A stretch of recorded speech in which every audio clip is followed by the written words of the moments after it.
con un ánimo de reivindicar al Estado con los ciudadanos y que hasta la fecha pues no ha dado resultados. Por ello yo quiero en este foro poner atención no en la posibilidad de responsabilizar y culpar al gobierno de la conducta irregular, sino en que se remedien, que se acerquen lo más posible al contenido programático de las normas los efectos negativos de la actuación del Estado. Entonces, afirmo que este modelo de protección de la sociedad por la acción irregular de la administración pública está incompleto, porque no se han visto las cosas desde la óptica del Estado y, en consecuencia, es desde la óptica del Estado desde donde se ve, de donde veo el problema. Pero de que un Estado efectivo es la mejor forma de garantizar a la sociedad la materialización de los derechos. Y esta aproximación me permitió profundizar en el tema de la materialización de los derechos humanos. He sostenido que dejamos atrás la época en la que veíamos a los derechos humanos como meras aspiraciones jurídicas.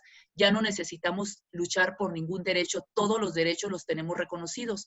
Actualmente nos encontramos en la época en la que, de la materialización de los derechos, en las que el Estado debe proveer las condiciones necesarias para garantizar la materialización de los derechos, y pues esto está en el terreno de las políticas públicas y el principal actor de estas es el Poder Ejecutivo.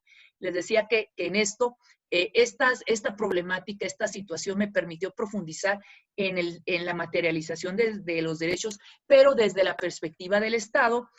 Y aquí fue importante delimitar cuáles serían las obligaciones que tiene el Estado frente y correlativamente los derechos de los ciudadanos frente a la administración pública. En esto determiné que es necesario dotar a los ciudadanos de mecanismos que les permitan identificar las anomalías burocráticas. Me refiero a las fallas, falencias, distorsiones, irregularidades, desvíos, para promover la eficiencia y efectividad de la administración pública. Porque la sociedad necesita un gobierno funcional, un gobierno que pueda remediar sus errores más que recibir una indemnización. La indemnización es un bien privado propio de un individuo o de un grupo de personas, y qué bueno que se les indemnice, pero la remediación es un bien social que tiene un resultado de más amplio espectro. Y esto precisamente esta necesidad aborda precisamente el problema de la sociedad y no únicamente de las personas que han sufrido algún daño o que tienen la calidad de víctima. Afortunadamente para estas ya existen mecanismos de atención. Y a partir de toda esta problemática y este planteamiento, se hizo necesario analizar hacia dónde tiene que avanzar la justicia administrativa del siglo XXI. Porque hemos visto que la justicia administrativa ha sido tan dinámica, la evolución, así como tan dinámica también es la evolución de la sociedad, y que es necesario controlar los actos de autoridad que afectan la esfera jurídica de los particulares, porque los particulares siempre van, digamos, adelante tratando, digamos, de optimizar dentro del marco legal la causación de las contribuciones o realizar cuestiones que el Estado está detrás de ellos, y nosotros en esa dinámica, el Tribunal Federal de Justicia Administrativa ha ido también evolucionando, de modo que al tener claro esta evolución del tribunal y vislumbrar hacia dónde se tiene que avanzar la justicia del siglo XXI, logré concluir varias cosas. Primero, se piensa que la institución de la responsabilidad patrimonial del Estado, así como los otros regímenes de responsabilidad que existen, son suficientes para entender y resolver todas las expresiones de actividad irregular del Estado, pero eso no es así. ¿Por qué? Porque no todos los conflictos, diferencias o inconformidades de los gobernados con la administración pública tienen forma de litigio. O sea, solo disponemos de herramientas de naturaleza contenciosa para resolver conflictos, pero no disponemos de otro tipo de herramientas para resolver diferencias que sean distintas al litigio. Por ello es que se tiene que superar esta naturaleza contenciosa y crear otras instancias para hacer justiciables las actuaciones de la administración pública que se emiten dentro del marco legal, que son legales, regulares, pero que no están dando resultativas y que actualmente no tienen un mecanismo de corrección. Me refiero a las políticas públicas, es decir, hacer justiciables los medios con que cuenta el Estado para materializar los derechos humanos, que son las políticas públicas, a fin de que se reorienten y cumplan con los objetivos para los cuales fueron creados.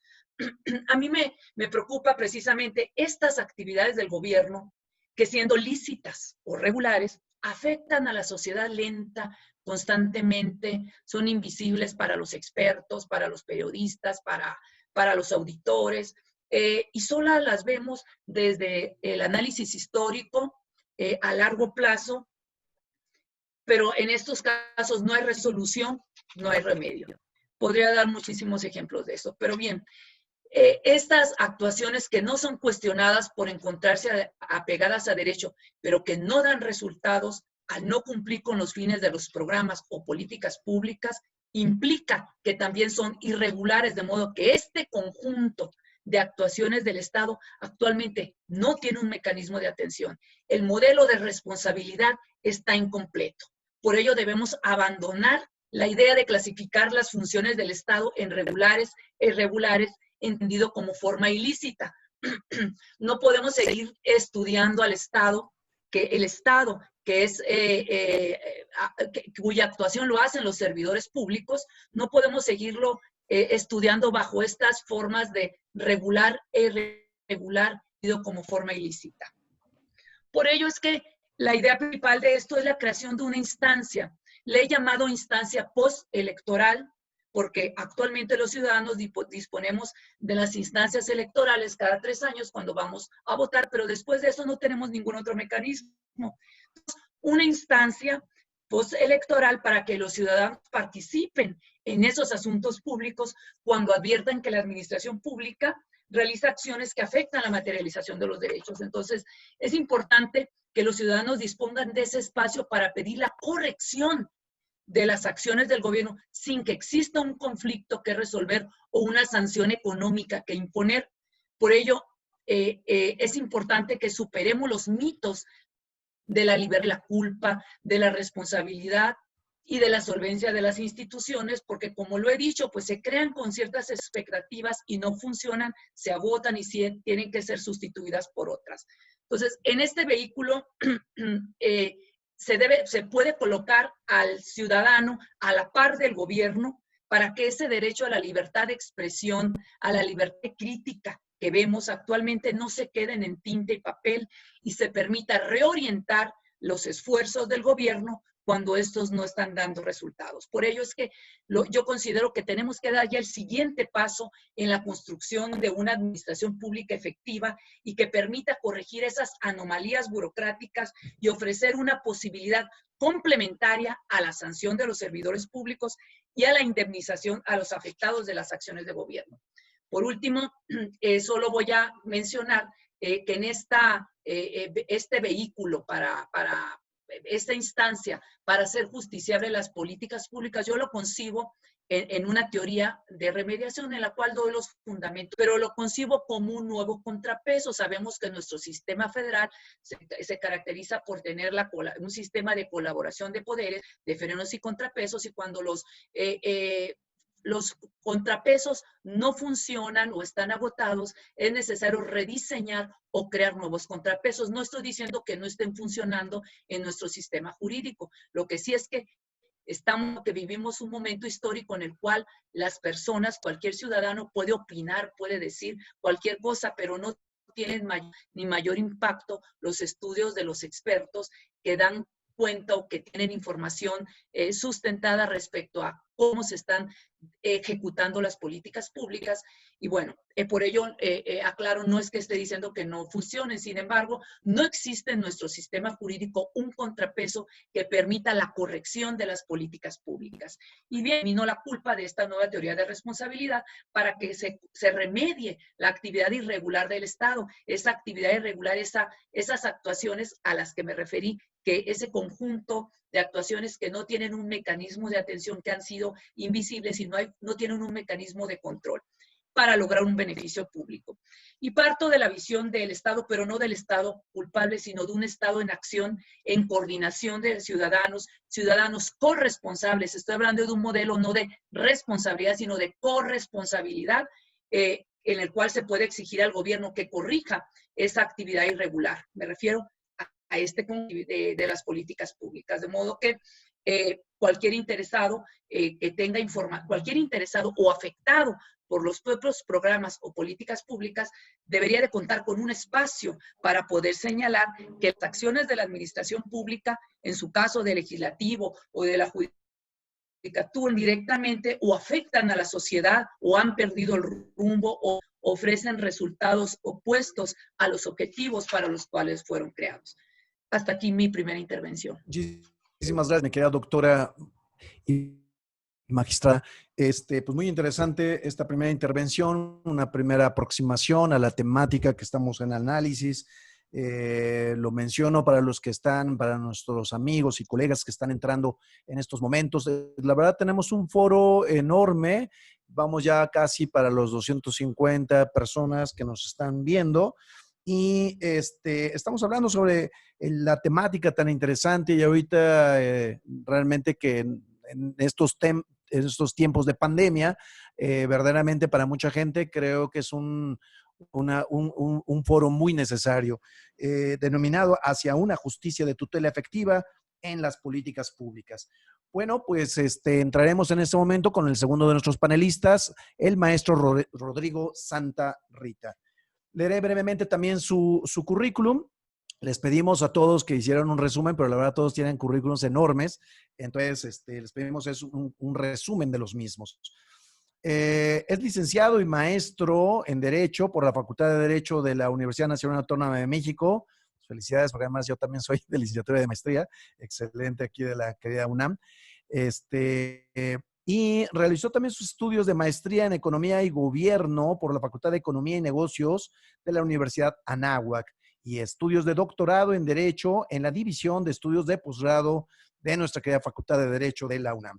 Es asesor en la extinta Subsecretaría de Operación Energética de la Secretaría de Energía, subdirector jurídico en la Unidad de Reestructuración Energética, jefe de Departamento de Transporte de Gas Natural, subdirector de Procedimientos Sancionatorios, director de Administración Regulatoria y Consultivo, fue director también general adjunto de Gas y Electricidad, coordinador del Secretariado y director general de adjunto de Asuntos Jurídicos en la Dirección General de Asuntos Jurídicos de la Comisión Reguladora de Energía. Ha sido coordinador de asesores del oficial mayor de la Secretaría del Trabajo y Previsión Social, director jurídico en la Dirección General de Generación, Conducción y Transformación de Energía Eléctrica de la Subsecretaría de Electricidad de la Secretaría de Energía.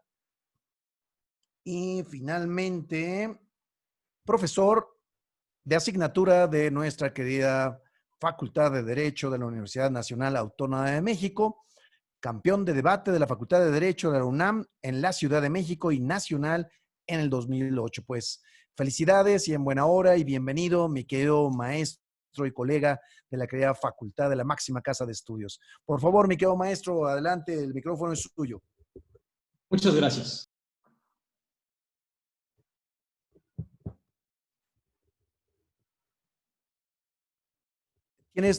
Maestro, tienes el micrófono apagado. Atentos con sus micrófonos. Ahí está, ya te oímos. Por favor. Buenas noches. Buenas noches. Toda mi gratitud y reconocimiento al doctor Román Lascano por organizar este foro y por considerarme para acompañar a la magistrada Mosri y a los profesores Ángeles y Roldán en esta conversación. Saludo a nuestro moderador, el consejero de la Judicatura de la Ciudad de México, doctor Ricardo Amezcua, y le agradezco mucho la generosidad de moderar un panel que promete sin duda momentos complejos. Hay libros que no deben abrirse impunemente. Es una expresión que atribuye Roman Polanski a un personaje de Arturo Pérez Reverte, Víctor Fargas, cuando se refiere a cierto texto demoníaco, piensa su novela El Club Dumas de 1993 y su versión cinematográfica de 1999. Si bien no son demoníacos, los libros del doctor Roldán y el recién publicado texto de la doctora Mosri no se leen ni se leerán con impunidad, porque tienen cierto embrujo. Estos trabajos afectan y mueven a sus lectores del análisis jurídico ordinario a uno más sofisticado, que obliga a que quienes nos dedicamos al ejercicio profesional del derecho, la docencia y la investigación jurídica, a rebasar las seguridades metodológicas de nuestra disciplina y emprendamos un camino de nuevas arenas en las ciencias sociales. Esto implica admitir lo siguiente. El derecho no es solamente normas, formas, procedimientos e instancias, y que aquella fórmula que indica que si es A, entonces debe ser B, es más una expectativa de certeza que una posibilidad real, una herramienta teórica para enseñar derecho, pero no para practicarlo, y que el derecho es también producto de las circunstancias de los juristas y de la batalla aún inconclusa por definir los alcances del derecho constitucional y administrativo en materia de políticas públicas y las transformaciones que sufre su objeto. Voy a dividir mi exposición en 3 partes. La primera versará sobre el concepto de política pública, desde la perspectiva de su propia teoría, la teoría de las políticas públicas, y su antecedente más remoto, el estudio de la administración. La segunda, y que tiene por objeto apropiar en la teoría de la Constitución y el estudio de las políticas públicas, el estudio y la evaluación de las políticas públicas, y la tercera, donde propongo el objeto de tutela efectiva en las políticas públicas. Para efectos de este panel, considero necesario una visita a conceptos y autores que, si bien tienen su lugar en la historia del pensamiento, son cada vez menos leídos y sustituidos por otros que se aproximan a los conceptos políticos y de lo político con cierta licencia de ligereza. Toda vez que el propósito de este encuentro se ha resumido en la expresión hacia una justicia de tutela efectiva en las políticas públicas, necesitamos definir el concepto de política pública del cual partimos y cuál es más cercano al derecho, pues el estudio, el análisis y la evaluación de las políticas públicas dispone de más y mejor vecindad con la economía y con la administración pública que con nuestra ciencia. En su origen, el estudio de las políticas disfrutaba de patente jurídica y fue un abogado, profesor universitario, político y el primero en poseer un doctorado que ha gobernado los Estados Unidos de América, quien en un trabajo bastante claro, pero pequeño, publicado en 1887 en el Political Science Quarterly, configuró una disciplina distinta al derecho administrativo que se ocuparía de lo siguiente: identificar qué es lo que efectiva y exitosamente puede hacer el gobierno y cómo estas actividades se pueden realizar de la mejor manera, con la menor cantidad de recursos, dinero y energía. Es, en mi consideración, una primera definición de política pública. El autor es Woodrow Wilson, presidente número 28 de los Estados Unidos, Premio Nobel de la Paz, impulsor de la Sociedad de las Naciones, signatario del Tratado de Versalles y, con datos del historiador Santiago Mata, en un libro de 2017, responsable de que el ejército de su país contribuyera a la expansión de la pandemia de 1918, que causó la muerte de 50 millones de personas, ahí no más. El postulado de Mata indica que en 1917, en varios cuarteles del ejército de Estados Unidos, tuvieron lugar brotes de la enfermedad y que aún con ello, el doctor Wilson ordenó el despliegue en Europa de 1,5 millones para enfrentar a Alemania. Wilson se contagió y, estando enfermo, firmó el Tratado de Versalles. Se dice que por esa razón no lo leyó completo. En 1919, un accidente vascular le impidió continuar con su gestión como presidente, por lo que se dice que su esposa, quien fue una suerte de Claire Underwood, asumió el poder, pues era ella quien hacía del conocimiento del presidente los asuntos del gabinete y era ella quien comunicaba las decisiones de Wilson y presentaba los documentos de staff a los secretarios, al vocero de la Cámara y al líder del Senado, que no era otro que el vicepresidente de los Estados Unidos. Hasta las elecciones de 1921, Edith Bowling Gadd Wilson fue la encargada material del despacho de la presidencia de los Estados Unidos. Hay 2 biografías publicadas sobre la vida de Wilson. El 13 de febrero de 1992 apareció en Los Simpson. El Instituto de Investigaciones Jurídicas de la UNAM publicó su trabajo El Gobierno Constitucional de los Estados Unidos. Wilson ordenó la expedición punitiva contra Villa y de no tener peligro guerra mundial, nos habría declarado la guerra. No lo hizo para evitar una guerra de 2 frentes. En 1944 su vida fue llevada al cine y ganó el premio de la Academia por el mejor guión original. En el 2013 se anunció una nueva producción sobre su vida y sobre este caballero, y DiCaprio es protagonista. Subrayo que es un personaje interesantísimo, como he leído, pero es responsable de crear el campo de la administración separado del derecho. Ya con eso tenemos suficiente para que no nos caiga del todo bien. Sigo con la revisión que ofrecí del concepto de políticas públicas. Recuerdo a la audiencia que se trata de una inspección muy general y que existen muchos más autores en la materia y que el propósito de este esfuerzo es encontrar una definición de partida, razón por la cual, si bien he tratado de presentar un hilo conductor cercano entre los autores, es preciso advertir que, desde luego, son muchos, muchos más.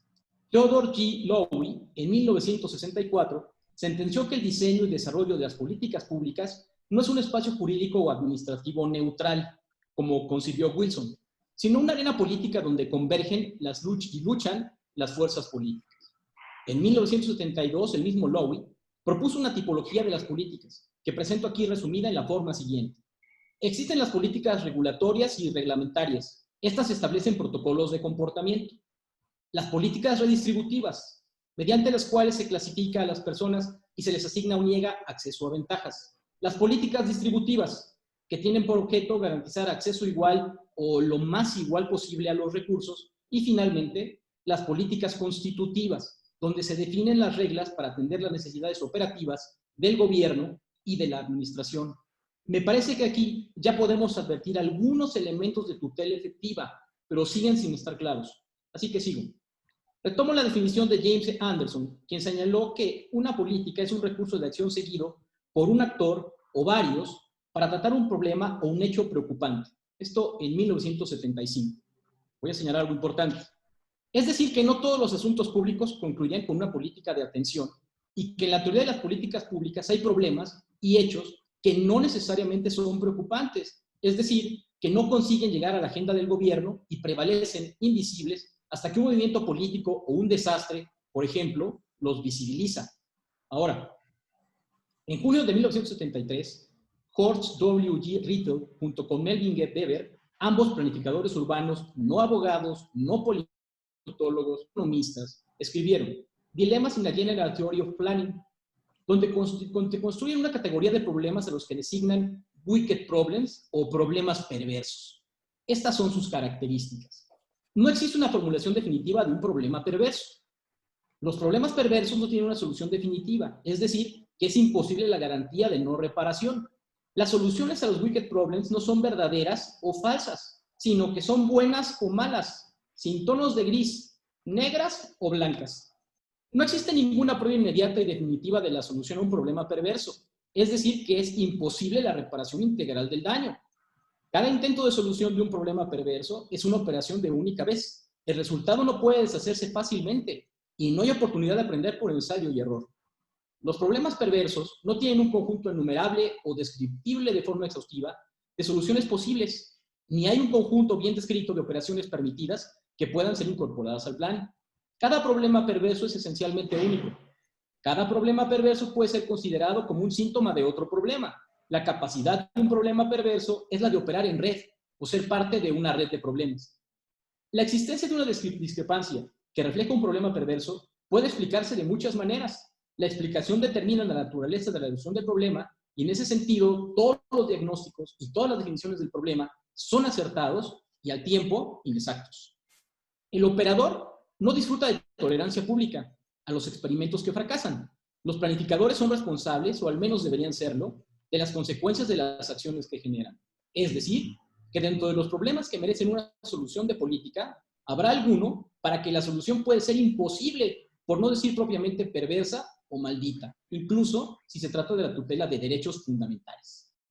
Estoy seguro que volveremos con esto, porque si hablamos, por ejemplo, del problema de la militarización de la seguridad pública, de la tutela de derechos y de la incapacidad de las fuerzas policiales en Irapuato, Guanajuato, o de la brecha de género, o de la administración de la Red Nacional de Transmisión de Electricidad, mediante una política de calidad que permite la operación de la red, pero parece cancelar la concurrencia de las energías renovables al sistema, nos hemos topado con un problema muy perverso, donde no es asunto menor identificar qué cosa vamos a poner efectiva en las políticas públicas que se ejecutan para atenderlos.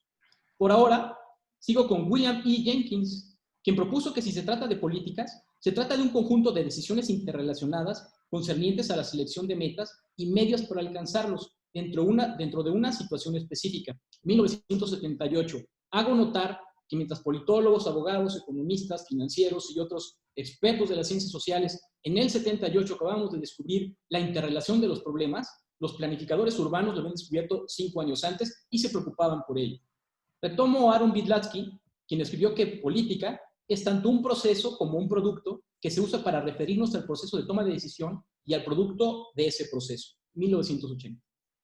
Concluyo esta apretada inspección con Guy Peters quien en 1982, cuando publicó textos sobre los instrumentos de acción de las políticas públicas, subrayó la importancia de las normas jurídicas, toda vez que constituyen una herramienta propia del Estado para autorizar actividades y limitar la discrecionalidad de los servicios públicos.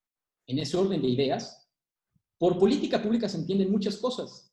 La doctora Margarita Pérez Sánchez, de la Universidad de Granada en 2006, escribió que existen 10 acepciones académicas de política pública y, en resumen, propone que tengamos en consideración al menos estas 6. Un propósito general o un estado de cosas deseado. Una decisión del gobierno. Voy a leerla de nuevo. Una decisión del gobierno. Una autorización formal. Un programa. Un producto. Un modelo o un proceso. Ahora, como primer elemento para el abordaje desde el derecho, permítanme resumir que los teóricos de las políticas públicas coinciden en asignar un papel al derecho en este proceso. Un papel que se reduce al conocimiento de las interrelaciones jurídicas entre organizaciones del Estado y niveles de administración que concurren en cada política pública. Con esta inspección, me parece que es evidente la necesidad de estudiar el mérito jurídico de las políticas públicas, además de los sistemas de atribuciones, facultades y esquemas de concurrencia, pues está resuelto que el estudio del gobierno en acción, es decir, el gobierno haciendo lo suyo, es un campo distinto a las parcelas del derecho constitucional y administrativo, y esto dificulta la tarea de una tutela efectiva de políticas públicas. ¿Dónde comienza entonces el estudio de las políticas públicas desde el derecho? Señor moderador, dejo hasta aquí mi primera intervención. Muchas gracias, me quedo, doctor. Pues extraordinario la ponencia también, nuestra segunda ponencia. Vamos a entrar ahora a nuestra tercera ponencia, el tercer de nuestros expositores, y voy a leer brevemente el currículum también del maestro. Denme un segundito. Es que estaba viendo todas, estoy apuntando todas las preguntas que nos están haciendo favor de formular. Estamos tratando de las más representativas. Si nos da tiempo, veremos todas. Les comento brevemente que la forma en que hemos establecido, no lo comenté al inicio, será una primera participación de nuestros ponentes de alrededor de 15 minutos y no serán interrumpidos para que precisamente sea una primera aproximación de cada uno de ellos a esta temática. En la segunda intervención ya efectivamente, que ya será menor, ya será de 10 minutos, ya empezaremos a hacerles cuestionamientos en el último momento de esta segunda intervención o ponencia que tengan. Y en la última ya básicamente ya no serán preguntas, serán básicamente su conclusión o cierre. O sea, y si nos da tiempo de todo ello, al final pues ya veremos preguntas directas, ¿no?, del público. Bueno, pues daré lectura al siguiente de nuestros ponentes, al maestro Luis Darío Ángeles González. Es licenciado en Derecho por la Facultad Libre de Derecho en Monterrey, maestría en Derecho Administrativo y diplomado en Derecho Procesal por la Universidad Austral de Buenos Aires. Socio del despacho Urrutia Ángeles y Asociados, de Cátedra de Derecho Administrativo. Pues es un gusto, mi querido maestro Darío. Un currículum impresionante, pero pues solo estoy leyendo la parte más. Nuevamente, pues insisto en esto, ¿no? Por favor, mi querido maestro, su ponencia, recuerden prender su micrófono al inicio, todos lo tienen apagado, préndanlo para que puedan iniciar con su ponencia. Adelante, maestro, gracias. Doctor, muchas gracias. Gracias a la invitación, gracias a los oyentes.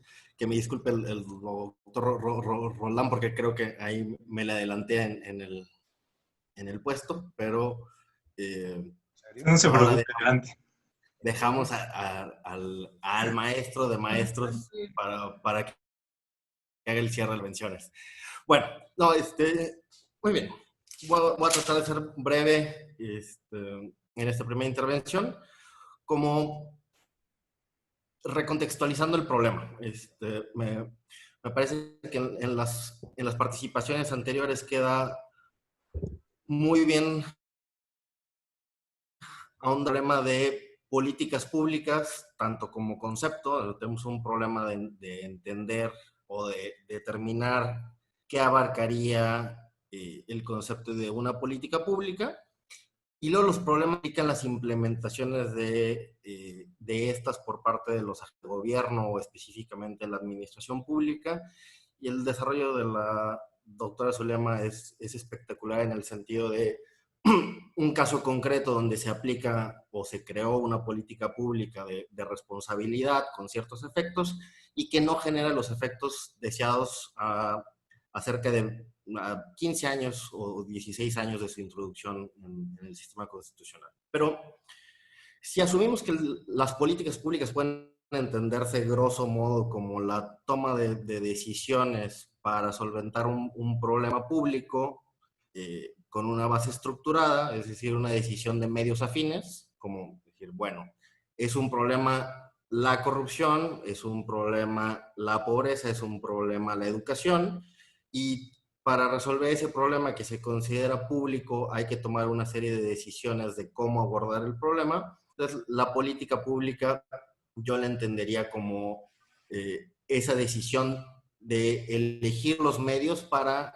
abordar o atacar un problema considerado público.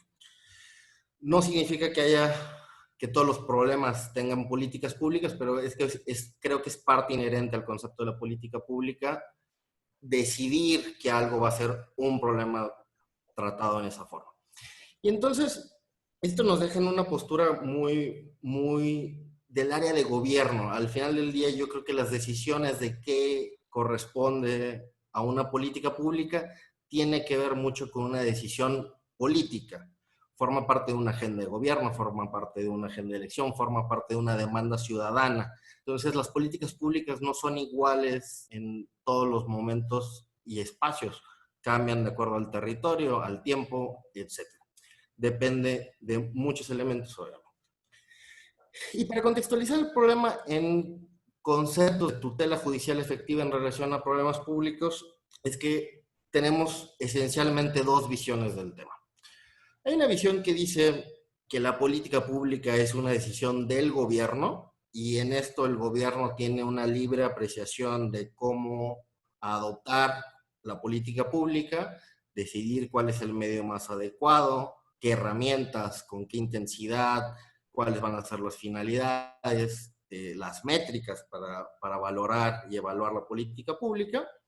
Y en esa medida, si se considera como una libre apreciación de la administración pública, hay poco control judicial. Es decir, ahí donde hay una decisión de tipo gubernamental, el control judicial no debería de entrar o no debería de entrar ampliamente.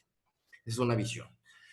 La segunda visión, bueno, no hay decisiones de los órganos públicos o de las instituciones públicas que queden fuera del control judicial. Toda actuación del poder público debe ser objeto y sujeto de control judicial. Y entonces los jueces pueden evaluar las políticas públicas. Dentro de estos dos grandes espacios, obviamente hay variables, no hablaría de modelos absolutos, pero digamos, entre estos dos extremos hay distintas posibilidades de qué tan profundo es el control o qué tan ajeno es el control judicial. Yo creo que el primer problema cuando hablamos en México de tutela judicial efectiva y políticas públicas es que no tenemos claro cuál es el modelo de Estado en el que vivimos. Es una denuncia que hacía el exministro José Ramón Cosío hace 15 años o 20 años y decía, inclusive quizá más antes de que entrara a la Corte, y decía, parte del problema de nuestro sistema es que nuestra Corte carece de una teoría de la Constitución. Y si no tenemos una teoría de la Constitución, no tenemos una teoría del Estado coherente y no sabemos cuáles son las decisiones que se toman en ese marco. En general tendemos a tener decisiones de tipo casuístico, como este caso se resuelve por acá y este por acá, y estamos todos tratando de entender cuál es la teoría del modelo de Estado que se encuentra atrás de esto, y de repente viene algún asunto que no intervienen porque hay deferencia, y viene un asunto donde sí intervienen porque es el modelo constitucional. Y entonces tenemos como primer gran hueco, que la realidad es que estamos en definición de cuál es el modelo de Estado y cuál es la teoría constitucional que seguimos. A esto se suma que ya llevamos casi 10 años en lo que a veces todavía le llamamos el nuevo paradigma de los derechos humanos en el país, que debió haber cambiado muchas de las instituciones a las que nos encontramos sujetos, pero nos encontramos en la etapa de permear, ¿no? Es como, ya cambiaron las bases del sistema y tenemos una compleja situación en la cual los operadores estamos tratando de entender estas bases del sistema con base en los derechos humanos, y todavía operamos algunas cosas como si fuera un sistema tradicional de las garantías a la antigua. Entonces, me parece que es esto, que todavía cuando hablamos de control judicial y políticas públicas, y hay gente que dice, es que está mal que los jueces no entren o no controlen, o los jueces debieron haber entrado, y no, es que está mal que entren, que controlen o que emitan decisiones. La realidad es que nos estamos parando en puntos teóricos distintos. La gente que más control quiere un modelo de Estado, y la gente que pide menos control tiene otro modelo de Estado. Me parece que esas son las bases teóricas del problema. Ahora, ¿dónde creo que nos encontramos? Para mí, la reforma de 2011 y las disposiciones de la Constitución actuales me parece que exigen el control judicial de todas las actividades públicas. Creo que el modelo centrado en los derechos de las personas como base del Estado, y la validez de los derechos humanos como fundamento de todo lo que hacemos en el Estado, implica entender que la cláusula de cierre para todo es que ahí donde haya una actividad estatal pueda haber un control judicial. Hasta ahí, o sea, como mi postura en esto es, yo sí considero que el modelo implica amplio control. ¿Qué es amplio control? Empezamos ya luego con las particularidades, pero insisto, nada más como para hacer el cierre de esto y dar la palabra al siguiente orador, me parece que nuestro modelo constitucional no permite que haya espacios en los cuales no existe el control judicial. Esto deriva artículo 1 de la Constitución, división de poderes y un correcto entendimiento del andamiaje institucional, de la estructura diseñada en la Constitución, de nuestros órganos, tanto poderes tradicionales como órganos constitucionalmente autónomos. Y quizá, y lo dejo para la siguiente intervención, creo que el debate está en, bueno, no va a haber espacios libres de control, pero cómo controlamos, y a partir de eso cómo decidimos dónde hay tutela judicial efectiva o no. Muchas gracias, doctor. Muchas gracias. Pues vamos a iniciar con la última intervención en esta primera ronda de participación de cada uno de nuestros ponentes. Han sido excelentes participaciones, tenemos muchas preguntas, pero los dejaremos para un segundo bloque. Entonces vamos, insisto, la primera intervención de cada uno de nuestros ponentes será una primera aproximación a esta temática de la justicia de tutela en las políticas públicas. En una segunda parte empezaremos quizás con algunos cuestionamientos, pero lo dejo para la segunda parte. Vamos a dejar que terminen nuestros ponentes. Vamos a cerrar con broche de oro esta primera parte de intervenciones con el doctor José Rodal Jopa.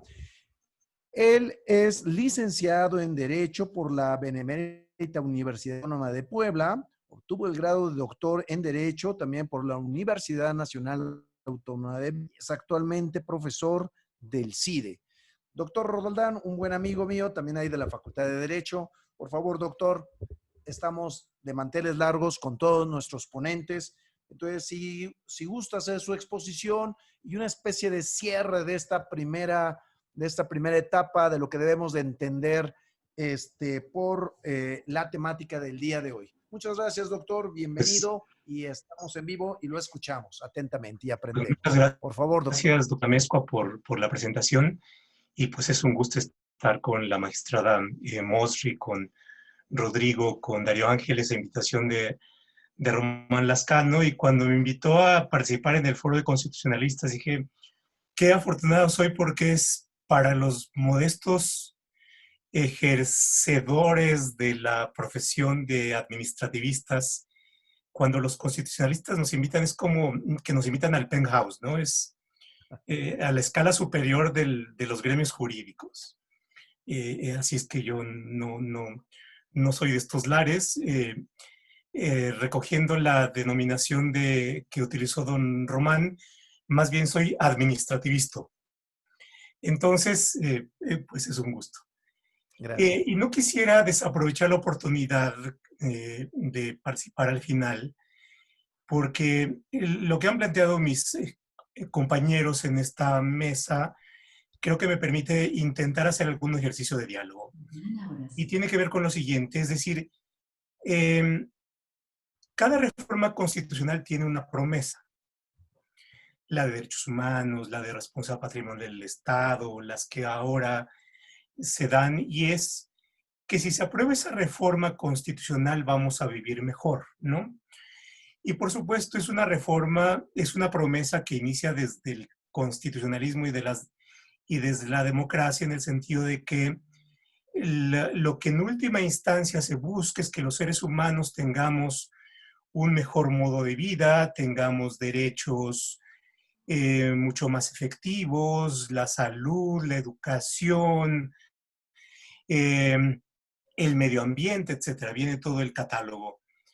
Y bueno, por supuesto, siempre nos enfrentamos, vamos a llamarlo, al desencanto, y me parece que la doctora Zulema plantea una cuestión de este tipo, es decir, teníamos muchas esperanzas en la responsabilidad patrimonial del Estado, en sus promesas, y al paso de los años, más de 10 ya, tenemos un escenario de desencanto, porque la propuesta de reforma en materia de responsabilidad no solamente tenía que ver con un mecanismo, un medio para que el Estado respondiese cuando los gobernados tuviésemos algún daño patrimonial, sino también había la promesa de que con esto podíamos mejorar el funcionamiento institucional.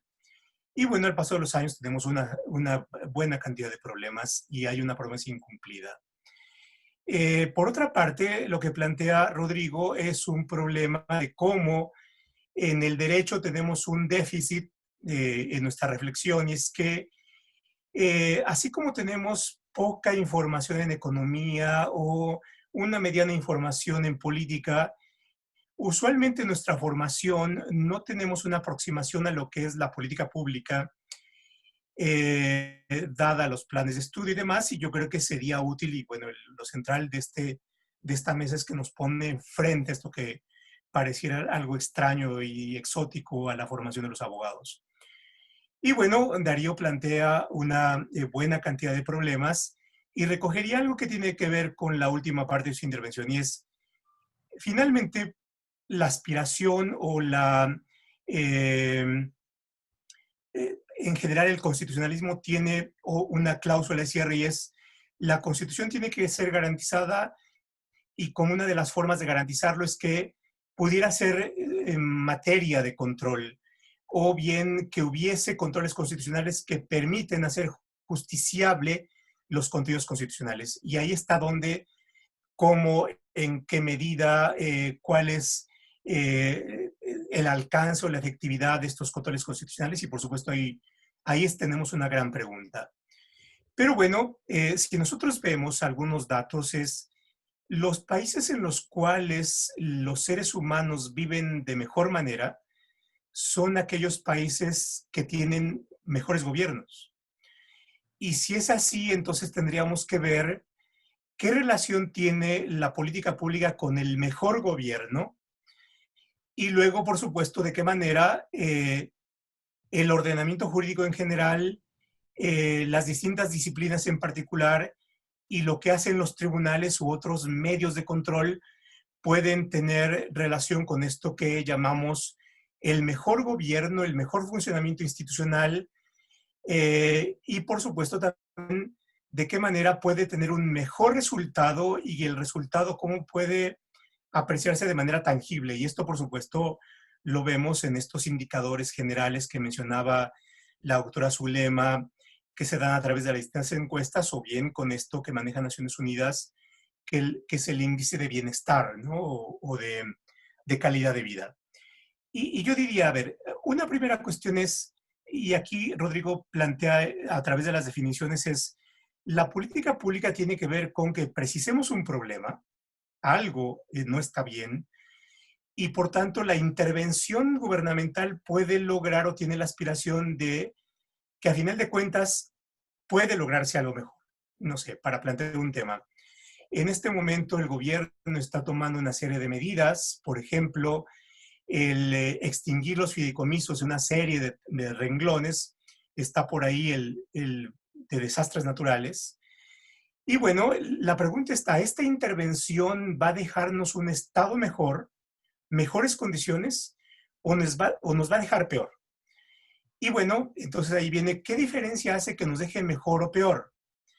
Y bueno, entonces está el que la intervención tiene que ser informada, documentada, para saber si está basada en evidencia y por tanto, si hay mayor probabilidad de que nos dé un mejor resultado o nos va a dejar peor de los. Y bueno, ahí viene entonces de qué manera los jueces intervienen para este problema. Y hay una sentencia del Tribunal de Justicia Administrativa que me llama mucho la atención y que plantea como el núcleo y en donde puede haber sentido. ¿Y qué es esta sentencia que emitió el Tribunal de Justicia Administrativa y que la magistrada la conoce muy bien? Y es cuando se dio el avionazo de Muriño y una persona, relativamente joven, francés, que pasaba por ahí, le dio la mala fortuna de estar en su vehículo, vino la caída del avión, del jet, y bueno, la onda expansiva de fuego lo abarcó y resultó con una diversidad de quemaduras. Y la sentencia es de lo más interesante que después pasa a la corte y es, ¿cuál es la causa por cual el Estado es condenado? Y lo que se dijo es, después de toda la investigación y las investigaciones y las cintas en la caja negra, revelan que los pilotos que iban tripulando el avión no tenían la experiencia necesaria para tripular ese tipo de aeronaves. Y entonces no sabían muy bien cómo funcionaban los controles, no sabían muy bien, estoy implicando por supuesto la sentencia, qué distancia deberían tener para evitar que la aeronave de Mexicana que iba adelante alterara la corrección del aterrizaje. Y entonces aquí es muy importante. ¿Por qué? Porque recala la sentencia en si los que manejan la aeronave tenían o no la preparación suficiente para aterrizar adecuadamente y, por supuesto, para llevar a sus tripulantes a buen término y para no provocar los daños que causaron, por ejemplo, el de este ciudadano francés. Bueno, si ampliamos el impacto que esa sentencia puede tener, nos lleva a una pregunta que es, ¿los servidores públicos que ocupan los cargos en la administración pública cumplen el perfil del puesto que nos lleva a saber si la aeronave que tripulan, que es el gobierno mexicano, va a llegar a buen puerto? ¿Están los servidores públicos del servicio profesional de carrera que debieran estar? ¿O aquellos que requieren un título de médico, de ingeniero, de urbanista, de abogado, no cumplen el perfil del cargo? Y si no cumplen el perfil del cargo, esto podría ser materia para poder determinar que ahí hay una irregularidad. Vean, si el tribunal comenzara a sancionar, probablemente los funcionarios que tienen esta responsabilidad de nombramiento tendrían mejor cuidado en ver quién ocupa un cargo, porque si no lo ocupa, entonces no solamente podría ser causa de responsabilidad patrimonial del Estado, sino también podría ser causa de responsabilidad de servidores públicos porque estarían poniendo ahí en su capacidad de nombramiento a quien no debería estar y entonces hay una responsabilidad en la elección o hay una responsabilidad en la vigilancia, por ejemplo. En fin. Entonces, lo que estoy poniendo aquí es de qué manera, a través de los distintos controles, podría tenderse a mejorar el funcionamiento. En otros casos, el gran problema es que no hay política pública detrás de una decisión. Y lo relevante es cómo se va estableciendo esa exigencia de buena política pública para que el funcionamiento sea mejor. Un problema es, estamos en una pandemia, nos agarra con un sistema de salud eh, muy precario, pero no solamente viene de las políticas de atrás, sino viene ahora de las medidas de austeridad que se han planteado. Veamos, por ejemplo, el problema que ha tenido el Instituto de Enfermedades Respiratorias. Es decir, si en un año tenía un presupuesto de 100 y de repente se baja un presupuesto de 80, entonces la misma política presupuestaria está poniendo en peor situación a un instituto que cuando viene una emergencia está en peor situación para afrontarla. Y aquí yo lanzaré una provocación a don Darío, porque ahí entonces nos lleva al planteamiento de que el presupuesto sí podría ser materia de control en la medida en que infringe una condición básica para hacer cumplible la promesa de los derechos humanos, que es la no regresividad, ¿no? Por ejemplo. Y todos los derechos cuestan. Y por tanto, si hay una merma en el presupuesto, esto afecta la efectividad que puede tener el Estado para cumplir con la eficacia de los derechos. Y por tanto puede ser controlada y puede ser una materia que nos lleve a una responsabilidad. Entonces, esto nos pone en un terreno, y simplemente quiero dejar esto como una serie de inquietudes, en donde la gran pregunta es, ¿las políticas públicas pueden ser materia de control? Mi respuesta es sí, en general. La otra cuestión es, ya en más detalle, cómo podrían ser controlables, y eso también lleva a terrenos más finos como los de la discrecionalidad, los de la deferencia de los tribunales hacia las administraciones públicas, pero entonces es un problema de cómo, no de definiciones tajantes y absolutas de sí o no. Y ahí yo dejaría el problema. Muchas gracias. Muchas gracias a todos los panelistas. La verdad, extraordinaria la posición. La posición, como cada uno de los que tienen ustedes como panelistas, ha quedado totalmente establecida en esta primera aproximación al tema.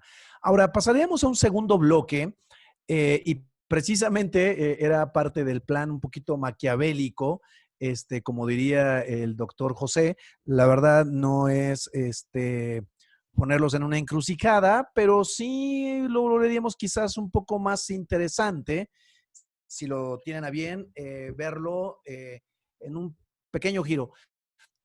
Si me permitirían proponer que esta segunda ronda, después de haber establecido la temática, sigan estableciendo precisamente su tema, pero ¿qué sucedería a las políticas públicas en la actualidad con la pandemia? ¿Tendrán que cambiar las políticas públicas con esta pandemia mundial y nacional? ¿Deberán de mantenerse? ¿Deberán de cambiar? ¿Los sistemas deberían de ser más garantistas a nivel internacional con nuestros tratados internacionales? O en el constitucional mexicano tendremos la suficiente fuerza a través de todos los medios de control constitucional para hacerle frente a las nuevas políticas públicas que se necesitan derivadas de esta pandemia.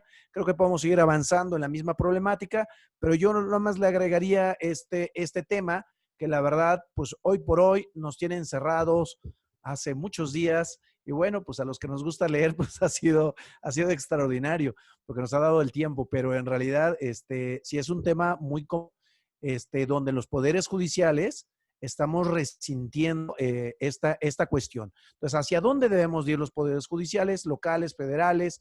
¿Hacia dónde van las políticas públicas mundiales?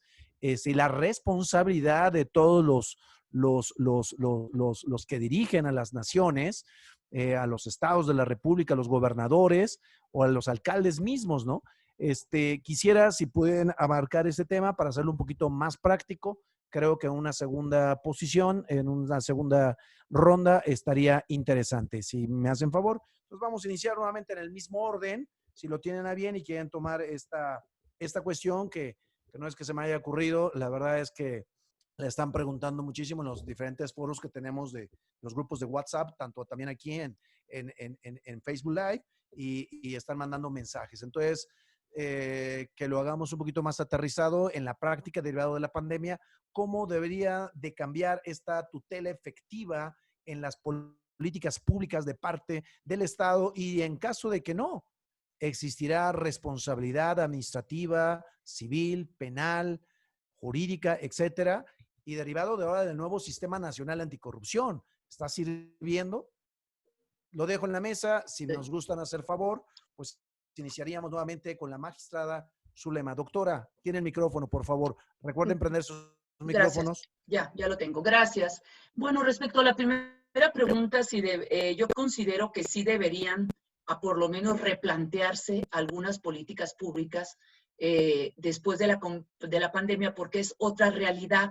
Entiendo que debieron haberse prospectado partiendo de cierta información, de un diagnóstico que en algunos casos ya no va a ser igual, al menos en el aspecto económico, el tema de salud ya no es igual después de la pandemia, por lo que en un principio se parte de un diagnóstico para diseñar e instrumentar las políticas públicas.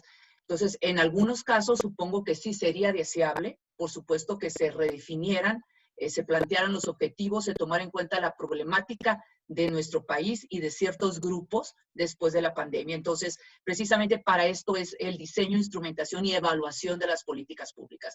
Vamos por buen camino, bueno, se continúa, pero bueno, ahorita es otra realidad y habrá que ver en cuáles. Ahora, respecto a que si puede proceder responsabilidad en el caso que estábamos hablando del Estado, en los casos de la pandemia, pues definitivamente quiero mencionar que el mayor número de casos en los cuales los particulares demandan a la administración pública, al Estado, es por negligencia médica. ¿Quiénes son las autoridades que en este caso realizan esos servicios de salud pública? Pues el IMSS, el ISSSTE. Entonces, el mayor número de reclamaciones por responsabilidad corresponde a negligencia médica y el segundo número a ciertos temas de servicio de salud, de energía eléctrica y derrames del petróleo, digo de manera muy general. Pero sí procedería siempre y cuando, es un tema de prueba, por supuesto, se demuestre la actividad irregular en la que incurrió el Estado, en este caso el servidor público o la institución, y que se compruebe que el daño es atribuido a esa actividad irregular, es decir, debe haber un nexo causal.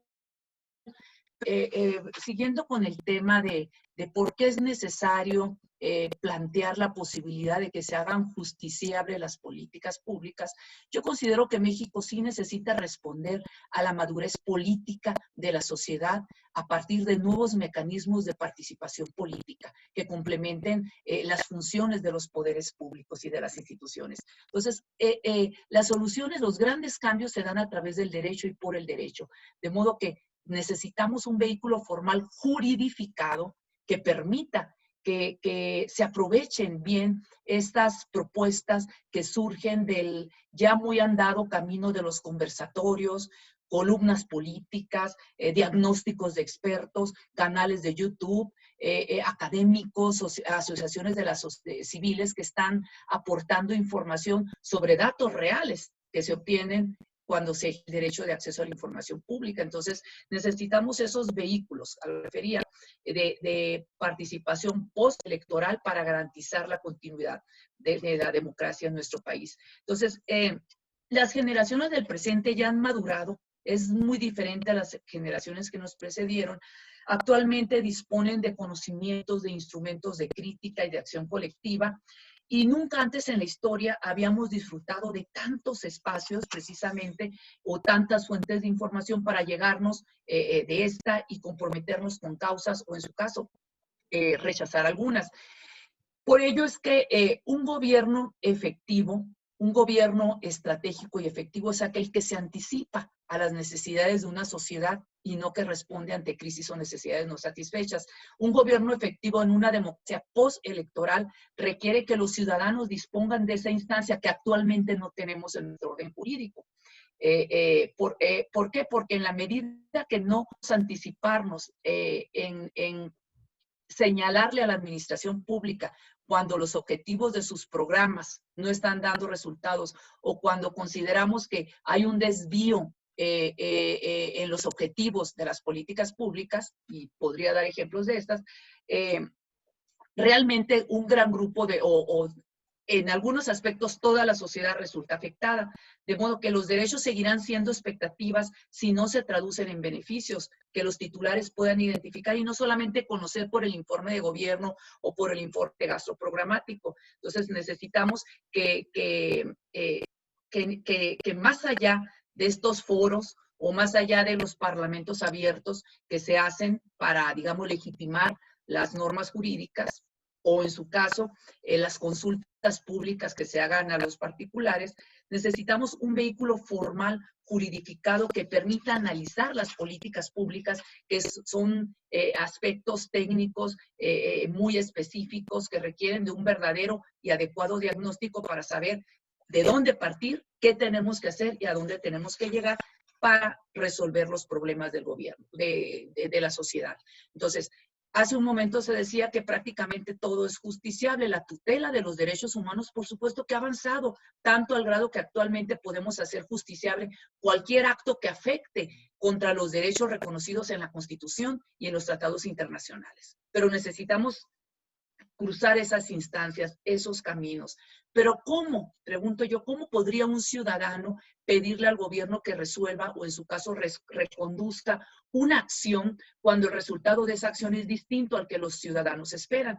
Por ejemplo, en materia de violencia contra las mujeres, vemos que hay una política pública en materia de violencia contra las mujeres. Afortunadamente tenemos instituciones en los distintos órdenes de gobierno, el Instituto Nacional de las Mujeres, estatales, municipales, todos los entes públicos tenemos áreas donde en cumplimiento a los compromisos internacionales tenemos que generar acciones precisamente para prevenir y sancionar la violencia. Tenemos leyes generales reglamentarias de la Constitución, derechos reconocidos en la Constitución, tratados internacionales, ya hay ministerios públicos especializados, está tipificado el delito, pero pues no, todavía vemos que diariamente siguen muriendo mujeres o siguen siendo violadas o agredidas en su integridad física, lo que significa que algo no está funcionando en la política pública en materia de violencia, o en la de seguridad, o en la de inversión extranjera, en la cuestión energética, o cualquier otra de ciencia y tecnología. Pero bien, les decía que cómo puede un ciudadano actualmente pedirle al Estado que reconduzca las acciones cuando el resultado es distinto al que los ciudadanos esperan. Entonces, las garantías para materializar los derechos humanos son las políticas públicas, son los medios, los instrumentos conforme a los cuales se va, digamos, reducir esa brecha entre lo que establece la ley, las normas, la Constitución, los derechos y la realidad que viven algunas personas. Entonces, efectivamente son cuestiones que para materializar los derechos depende también de la suficiencia presupuestal de la administración pública. De modo que yo insisto en que podemos avanzar más en la materialización de los derechos si permitimos una figura en donde tanto la sociedad como expertos puedan confrontar. O sea, no es una litis, no es un procedimiento administrativo, porque no es un acto de molestia en particular en contra de una persona o un grupo de personas identificadas o identificables. O sea, pero sí se tiene que llevar un procedimiento para efecto de que se confronte, por un lado, los responsables del diseño e instrumentación de políticas públicas, y por otro lado, la sociedad responsable, la sociedad informada, los beneficiarios, recepcionarios de los programas o políticas públicas y que saben mejor que nadie cómo están funcionando estas. Entonces, por ello yo insisto en que el derecho tiene que mirar hacia otras latitudes, además de estar hablando de derechos humanos, que afortunadamente ya todos están reconocidos. Necesitamos saber qué requerimos realmente para pasar a estas condiciones en las que se garantice la materialización de los derechos. Por ello, yo estoy convencida en que sí se deben de hacer justiciables las políticas públicas. Entonces, cuando se habla de justiciable, normalmente entendemos o asociamos a este concepto la idea de que hay problemas jurídicos bajo una de litigio, es decir, que tiene que haber una litis, pero no necesariamente es así. Lo que yo considero que en el tema de políticas públicas no es un acto de molestia en particular, son actuaciones del gobierno que realiza para cumplir los fines del Estado, resolver problemáticas sociales, cumplirlas, proveer de los bienes jurídicos a la sociedad. Entonces, no necesariamente tienen forma de litigio porque hay políticas públicas que se instrumentan conforme a derecho. Por ejemplo, cuando en el sexenio anterior, un ejemplo muy claro, el gobierno federal compra cientos de millones de pesos en iPads y los reparte a muchas de estas en algunas comunidades para niños de primaria o maestros en donde no había energía eléctrica o no había internet. Esa fue una observación que hizo la Auditoría Superior de la Federación. Esa es una, son muchos casos, pero bueno, para terminar la idea, se piensa que son bajo la forma de litigio, pero en este caso de política pública no necesariamente, pero sí tenemos que tener claro que el vehículo, el medio, la garantía para hacer realidad los derechos una de ellas son las políticas públicas. Hay otras, pero unas de estas son las políticas públicas. Incluso muchos piensan que la realidad jurídica o los temas jurídicos terminan o la realidad de las personas cambia con una sentencia, pero esto no es del todo exacto. Hay casos en los que termina un juicio con una sentencia, pero la gente no accede al ejercicio de sus derechos por muchas razones, pero no necesariamente significa que llegar a un juicio y terminar una sentencia vayas a acceder a los derechos. Entonces, no podemos constreñir a los ciudadanos, a los mexicanos, a que necesariamente tengan que librar todas las instancias jurisdiccionales nacionales o incluso se tengan que ir a las instancias, a los tribunales multilaterales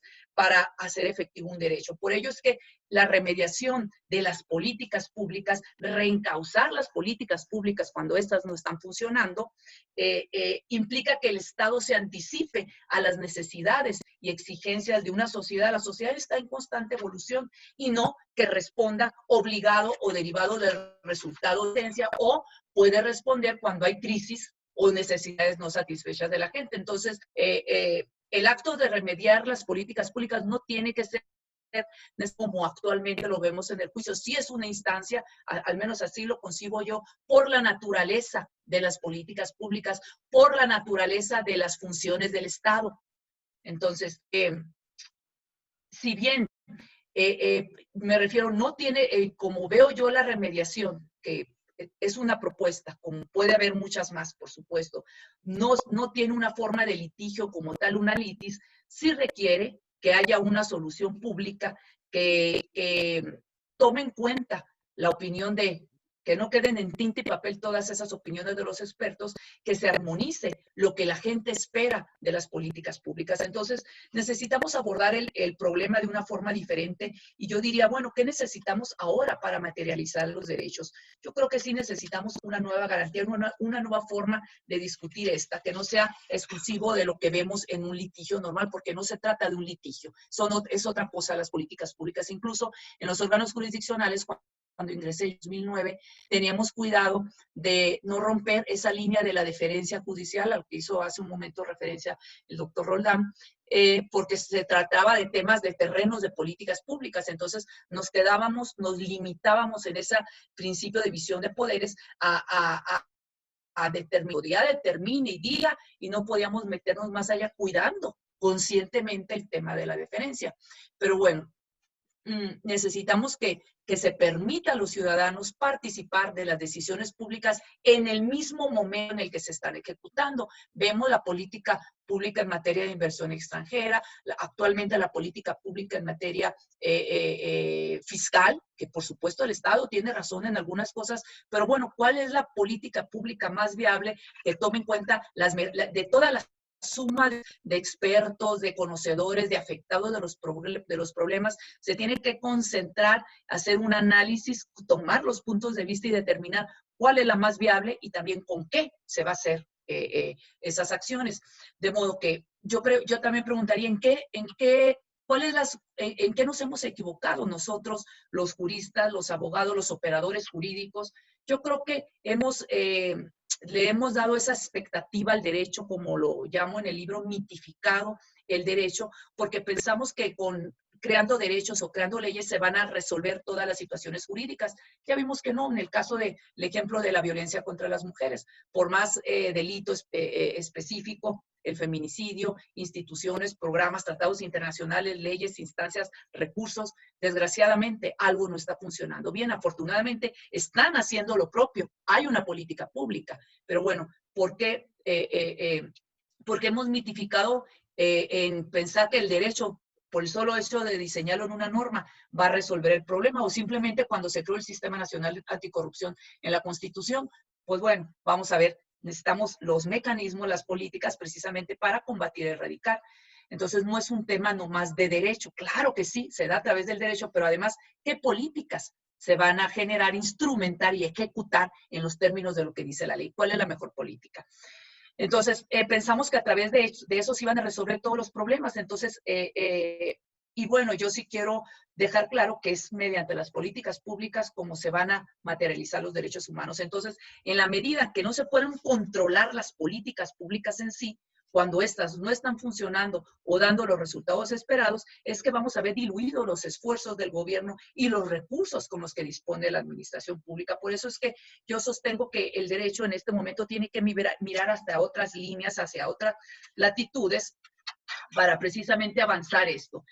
Sabemos que el Estado debe proveer las condiciones necesarias para garantizar la materialización de los derechos y sobre todo a los grupos vulnerables, tiene que darles las herramientas para que se coloquen en un plano de igualdad del resto de la gente y puedan acceder al ejercicio de los derechos. Pero esto se hace en la medida de que el presupuesto público alcance. Entonces, se ha pretendido, destaco el tema, que todo se resuelva con los foros o con la consulta pública que hace el presidente y ya se consideran como mecanismos de participación ciudadana, pero tenemos claro que si bien es cierto, van los expertos, inclusive el doctor Roldán, invitados académicos a opinar al Senado, a la Cámara, pues realmente a veces no toman en cuenta la opinión de los expertos. Pero en sí, los temas de políticas públicas, que son instancias de análisis de temas muy específicos, no puede quedar constreñido un tema de consulta pública ni a un parlamento abierto. O sea, la política pública, el terreno está en el Poder Ejecutivo y el principal actor de las políticas es el Poder Ejecutivo, de modo que no podemos reducir la democracia participativa a este tipo de figuras. Yo creo que necesitamos extenderla a otras formas de expresión que respondan a las exigencias que actualmente existen en la sociedad. De modo que un Estado que se jacte de ser democrático, de derecho, debe de ofrecer a los ciudadanos esa posibilidad de remediar los errores y ofrecer mejores resultados. Entonces, al hacer justiciables las políticas públicas, por supuesto que se está dando la solución a un problema, al tema de políticas públicas y a procedimientos que procedimientos que hasta el momento ni el derecho ni los procedimientos han podido resolver. Gracias. Muchas gracias, doctora, por esta segunda participación. Les recuerdo a los ponentes, se nos va acabando poco a poco el tiempo, creo que ya nada más tenemos media hora.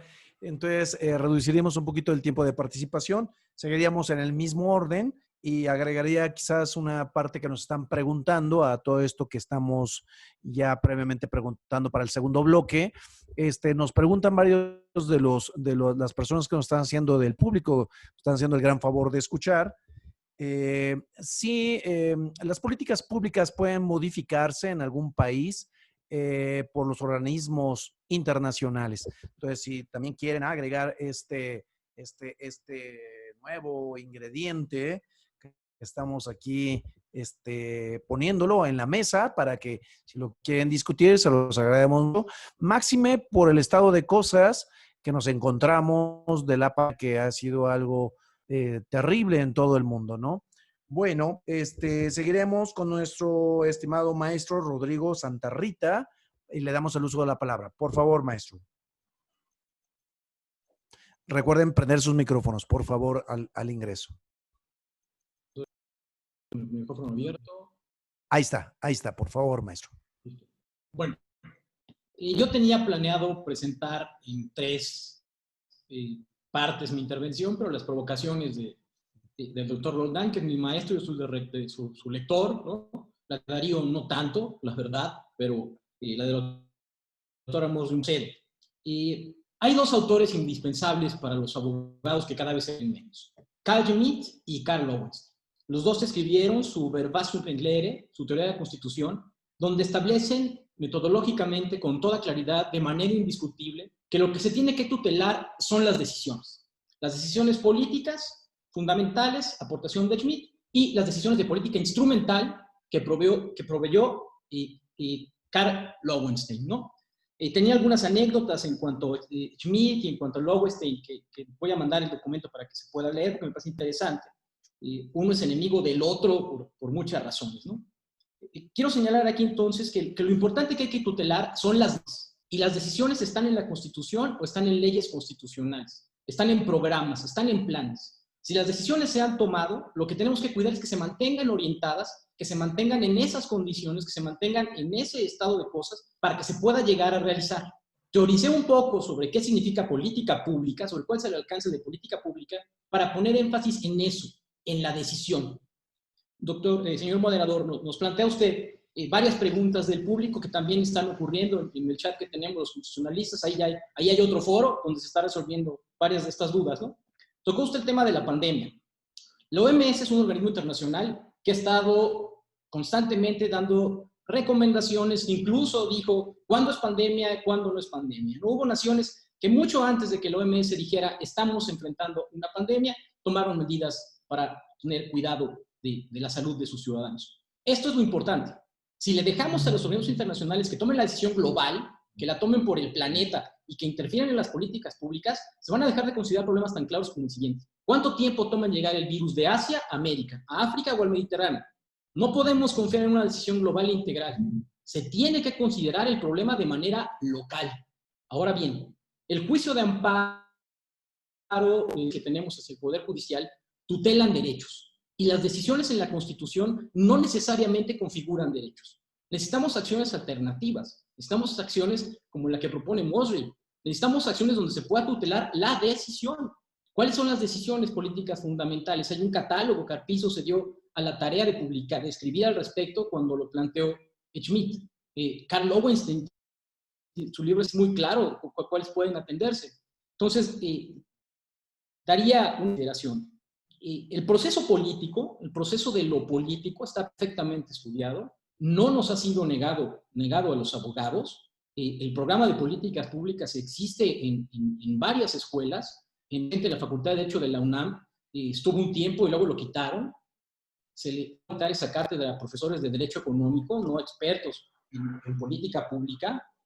Se ha reservado un poco para los estudiantes de maestría. Existe el doctor Roldán, es el titular de la cátedra de ese programa en el CIDE, ¿no? El tema existe y es importante. Si se quiere acceder a ellos, al menos una de las clases del doctor Roldán, una muy completa que analiza un caso en concreto, está en Facebook, está en YouTube, se puede ver, ¿no? Entonces, quisiera poner énfasis ya no en el análisis histórico, sino en los detalles concretos que nos enfrentamos.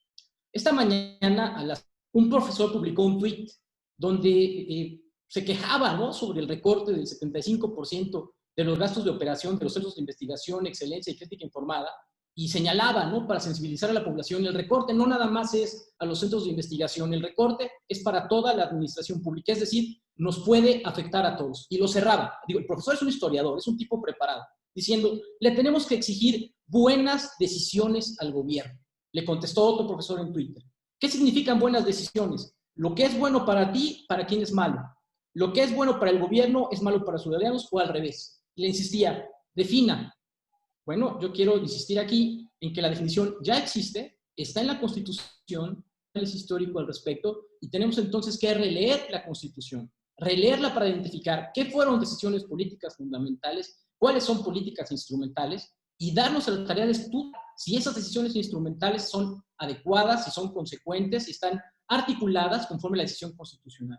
Después de eso, los ciudadanos podrán pedir los resultados y lo podrán hacer en las urnas o lo podrán hacer con la opinión pública. ¿No? Carl Schmitt tiene otro libro, no es un libro, es un artículo pequeño, pero traducido apenas en 2017 al español, no del alemán, sino del italiano, por Giorgio Auden, otro profesor del tema, que se llama Estado, Movimiento y Pueblo, la triple articulación de la unidad política.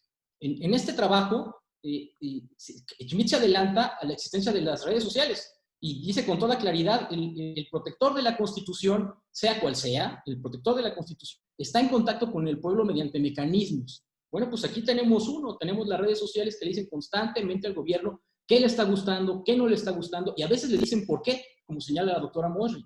La doctora Mosley señala que hay expertos que participan, que opinan, entonces el gobierno podría darse cuenta más o menos si se está conduciendo adecuadamente sobre el sentido de las políticas. Ahora, en tocante a la pandemia es un estado de excepción, es un caso excepcional. No hemos elegido en México, en otras latitudes sí se ha elegido, tomar el caso, atender el tema como un problema de estado de excepción, con las facultades que tiene el Ejecutivo para tener mando único de los recursos, mando único de las fuerzas del Estado, para poder controlar la situación.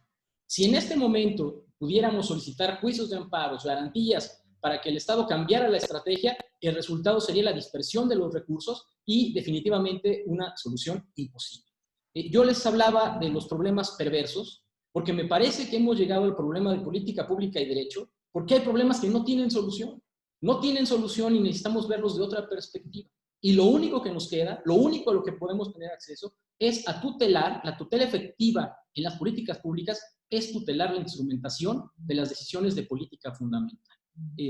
La doctora Mosley consumió casi todo el tiempo que teníamos los demás, entonces voy a dejar aquí mi participación a efecto de que si se pudiéramos tener un debate un poquito más sabroso, porque estamos repitiendo los lugares comunes y estamos otra vez regresando al tema de los derechos humanos. Ya tendremos una mesa donde volveremos a decir los derechos humanos son fundamentales, que venga la Corte Interamericana a decirnos qué hacer. Si no lo advierten, hay otros textos de teoría política que señalan que cuando una nación empieza a confiar más en las instituciones extranjeras o multilaterales, está comenzando a morir su democracia. Eso es muy delicado.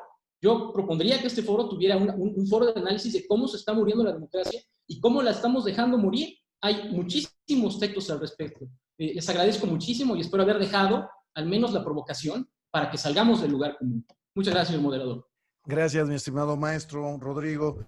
Bueno, pues vamos a continuar y les pido acortar. Recuerden que acabamos pues ya en unos minutos.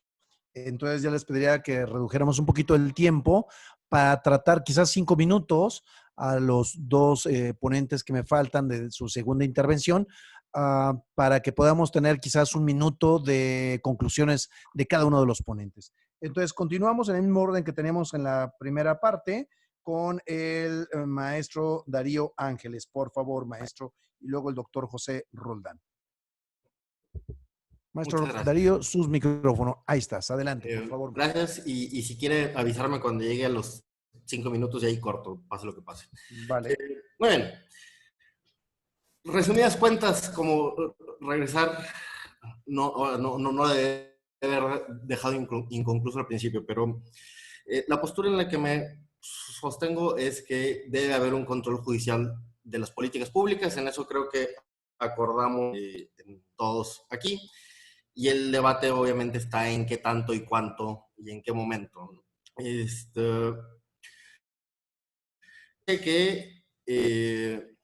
Que va a depender mucho de la situación, con 3 momentos claros.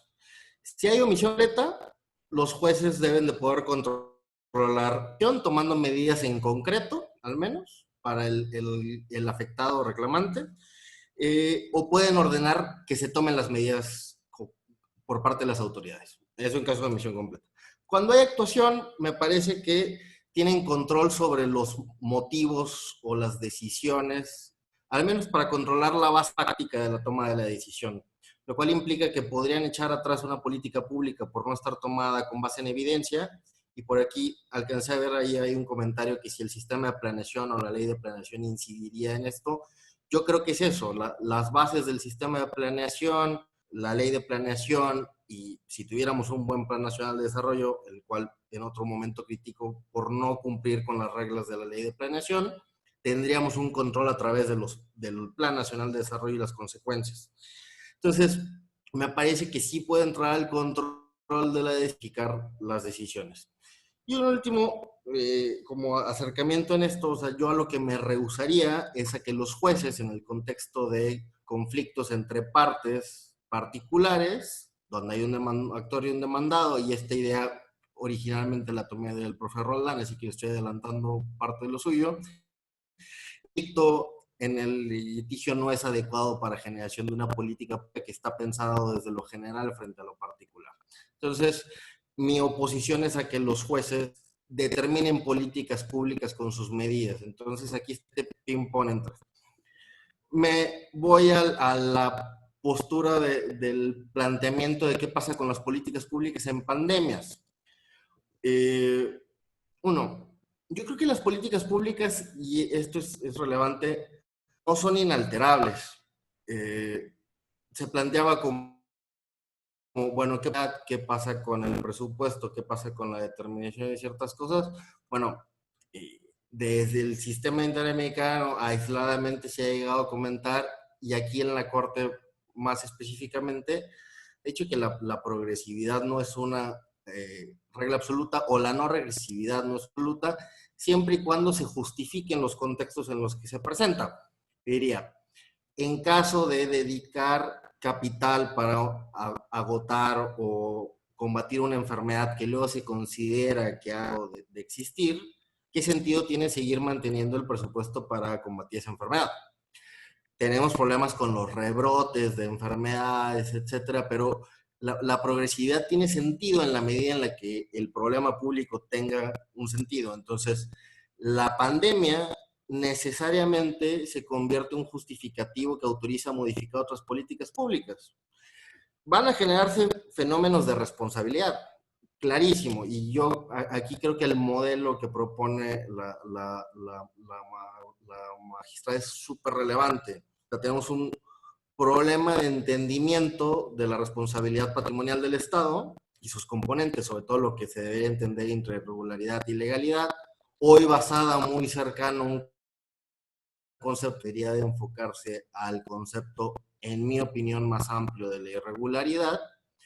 Y claro que la consecuencia, ahora que salgamos de la pandemia o mientras estamos en pandemia y se empieza la reactivación, va a ser la redeterminación de políticas públicas, la intervención judicial para tomar actuaciones que van a venir modificando estos esquemas sobre la marcha, y luego vamos a tener lo que pasa después del suceso, ¿no? Una vez que regresemos a la normalidad, más allá de la nueva normalidad, va a haber que plantear dónde nos encontramos en presupuesto, dónde nos encontramos como salud, en instituciones, en educativas, en convivencia, y replantear algunas cosas que, insisto, no me parecen inamovibles, y nos va a llevar al tema de las decisiones que comentaba Rodrigo. Ya para no extender esto, cierro con esto. Sí, hoy, y yo soy un odioso de que todo se vaya al amparo, o sea, a pesar de que abogado litigante que se dedica mucho al amparo, hoy por hoy la herramienta adecuada para hacer valer este tipo de cosas tendría que ser el amparo. Políticas públicas, planeación y demás cosas que hemos venido comentando. Gracias. Muchas gracias, mi querido maestro Darío. Bueno, continuamos también 5 minutos de su segunda intervención al querido doctor José Roldán, para que nos haga favor. Hay una pregunta ahí también que nos hacen, que nos decía el maestro Darío que uno de los medios de control constitucional por excelencia sería el amparo. Y por ahí nos preguntan, bueno, independientemente de los medios de control constitucional interno, los instrumentos internacionales podrían llegar a confirmar o revocar, o hasta en un momento dado modificar o revocar las políticas públicas nacionales de un país. Si quiere abarcar ese tema, mi querido doctor, o ir poco a poco ya dando su segunda intervención. Y recuerden, de regreso de esto, tendré 1 minuto y medio para el cierre, y que nos hará la conclusión de este foro el doctor Román Lascano. Por favor, doctor José Roldán, si nos quiere dar atención, y después conclusiones. Bueno, son cuestiones de una alta complejidad. Yo diría lo siguiente: el Estado es un invento que hemos hecho para poder hacer frente a necesidades respecto de las cuales somos, en lo personal, insuficiente para poder resolverlas. Y por tanto, el Estado debería garantizarnos las condiciones o cierto grado de condiciones de seguridad, y no solo seguridad jurídica, sino seguridad humana. Y por tanto, si funciona mejor, nos dará mejores condiciones y si no, pues nos tendrá un estado de precariedad y de insuficiencia.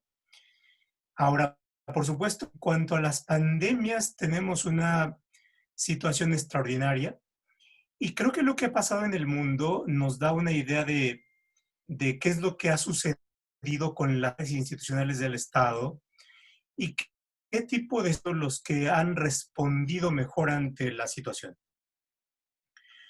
Esto es, quiénes han actuado más oportunamente, quiénes han tenido mejor capacidad de convocatoria para su población, tienen o qué estados tienen el mejor sistema de salud para enfrentar una exigencia extraordinaria, quiénes tienen el mejor sistema hospitalario equipado. Y yo creo que al final de cuentas diríamos, bueno, estos estados han respondido mejor y estos estados no han respondido como debieran estarlo.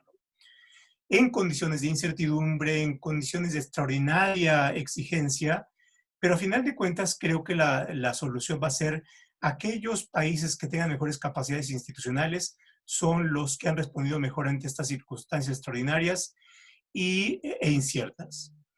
Y bueno, por supuesto, ahí podríamos desprender una serie de cuestiones.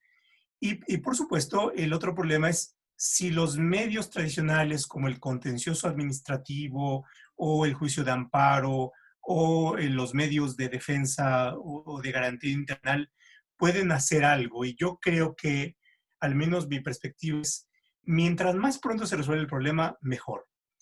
Eh, y entonces ahí los recursos administrativos, el contencioso administrativo, me parece que tiene que tener una vía mucho más versátil, ágil, lo que ha planteado la magistrada. Creo que nos da mucho que pensar en ir con medidas nuevas. Lo que ahora, y con esto simplemente concluyo, sucede en la Ciudad de México, en donde puede haber un mecanismo ante el Tribunal de Justicia Administrativa para hacer valer esto que no sabemos bien qué sea, pero que al menos ahí está ahí en el nombre del derecho a la buena administración, o los mecanismos que pueden establecerse a nivel de la Ciudad de México de garantizar las obligaciones que el Estado tiene. Creo que son mecanismos novedosos que nos permiten transitar y bueno, pues esperemos que puedan ser mecanismos también eficaces. Y ahí me quedo.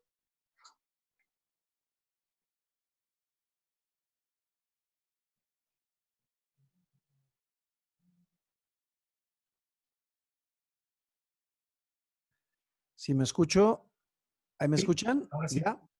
Gracias. Me decían que no se escuchaba. Bueno,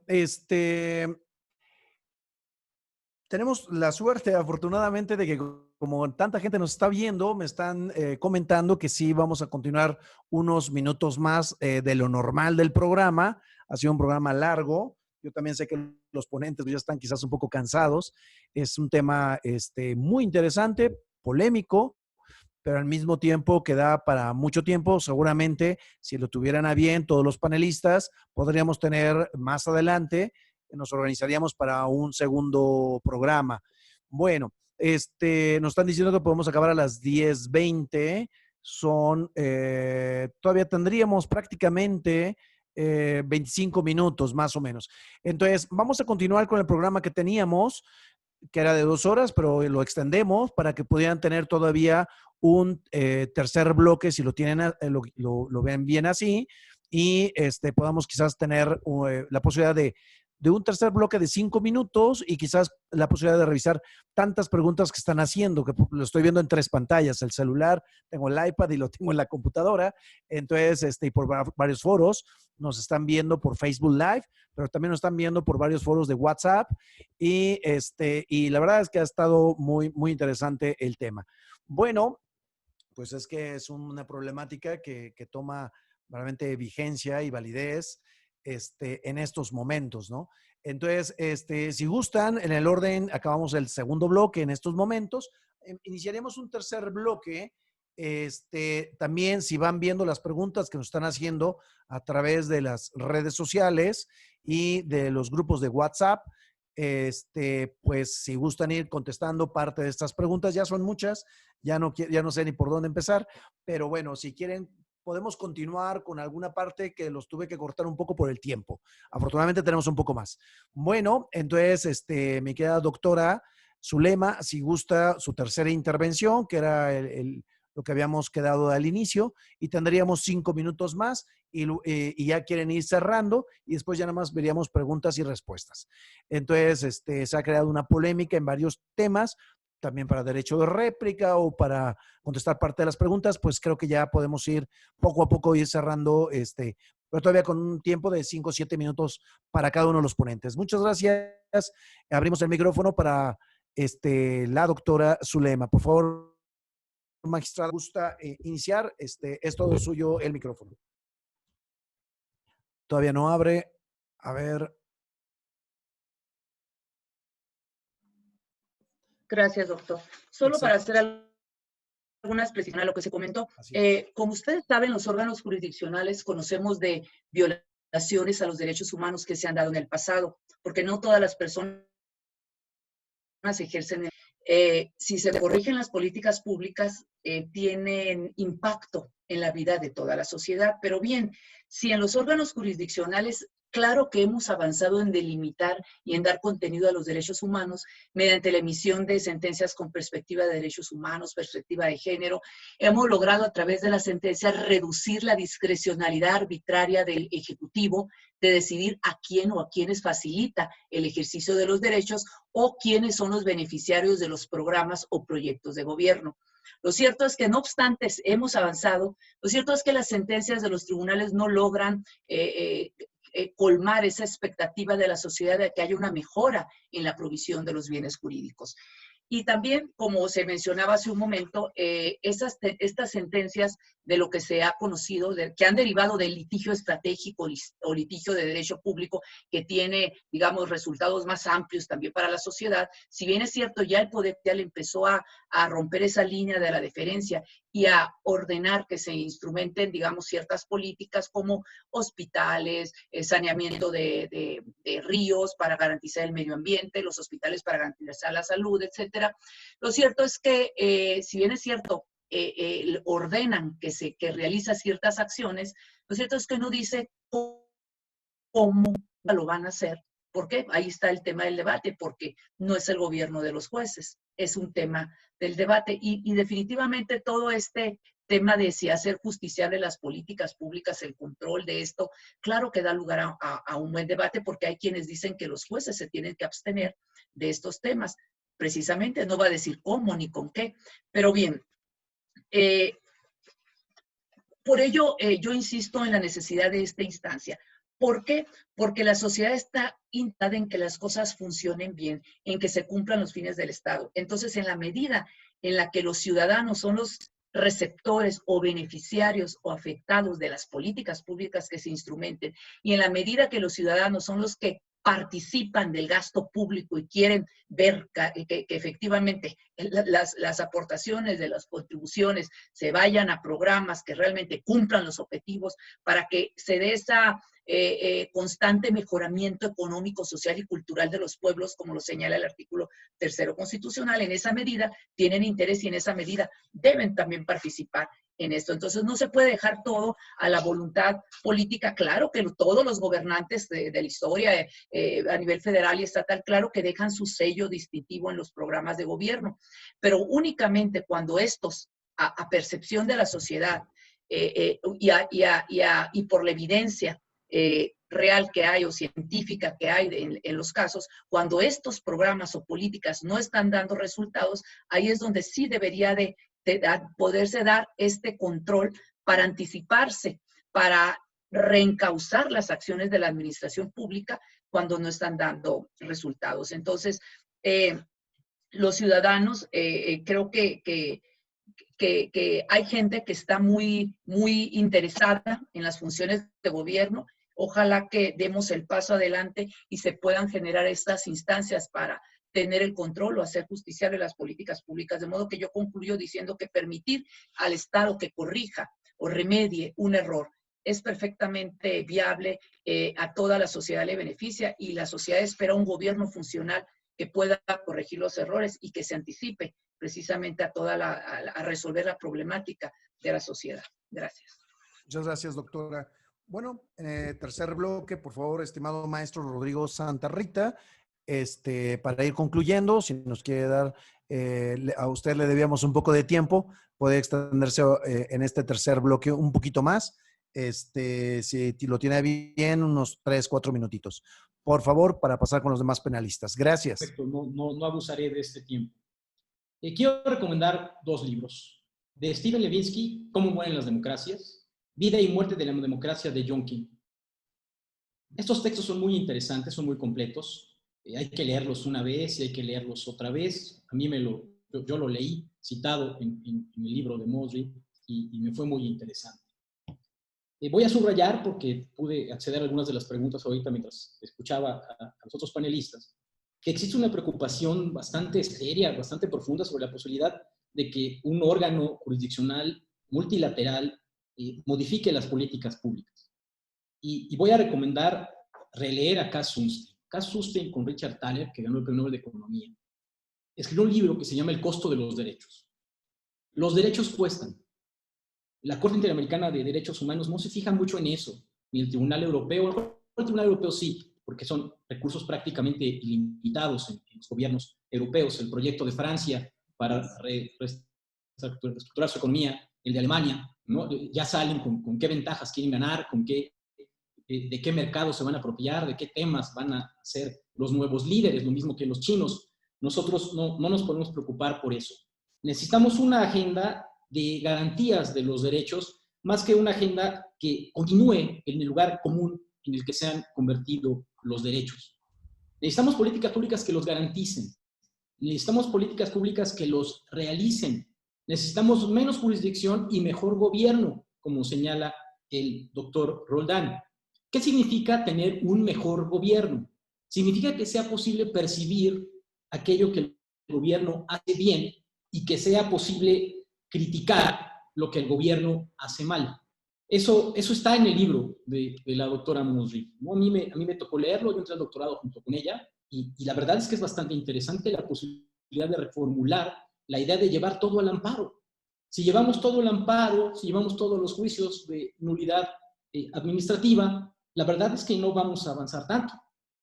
Debo contarles un ejemplo. En la Comisión Reguladora de Energía, donde trabajé muchísimo tiempo, un equipo de trabajo colaboraba con la Cámara de Diputados para diseñar la nueva ley de los órganos reguladores coordinados de 2014, y se puso por ahí un artículo que decía que solo era posible impugnar en amparo las decisiones del regulador.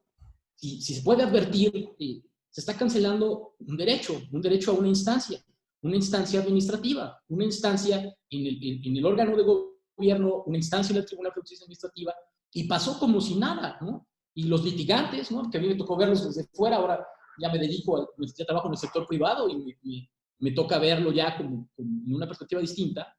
Tengo muchísimas ganas, ¿no? de llevar a un juicio distinto que ese artículo, ¿no? Ese artículo nos quitó una garantía. Nadie más lo hizo, ni los valientes, nadie. O sea, nadie se puso a criticar ese artículo que nos quitaban una instancia, ¿no? Entonces, el tema, voy a insistir y voy a dejar el tiempo al doctor Roldán.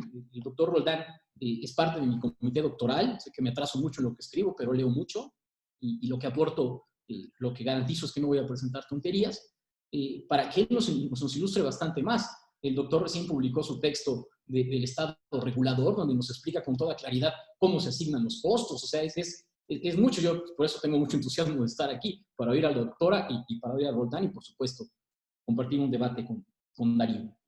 Termino mi intervención con la gratitud que tengo para el señor moderador, para los señores profesores Roldán y Ángeles, para la doctora Moseley, a quien debo también haber sido convocado.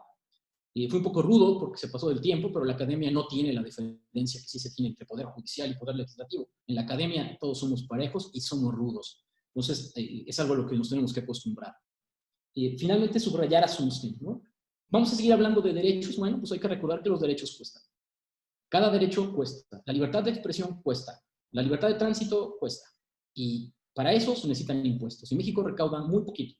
Entonces, si seguimos hablando de derechos y nos olvidamos de hablar de garantías, vamos a quedar exactamente donde nos encontramos. Muchas gracias a todos y espero que sí haya una segunda mesa, quizá una tercera o una nueva, donde podamos discutir los problemas perversos que no resolvemos y que nos llevaron a esta mesa precisamente. Gracias a todos.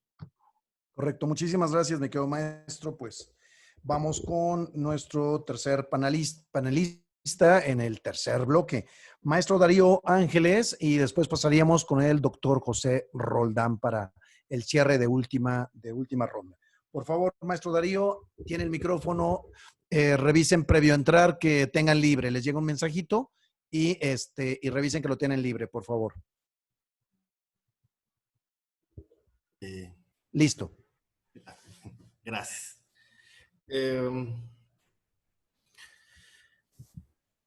Ahora traigo la cabeza revuelta entre todo esto acelerado y luego freno.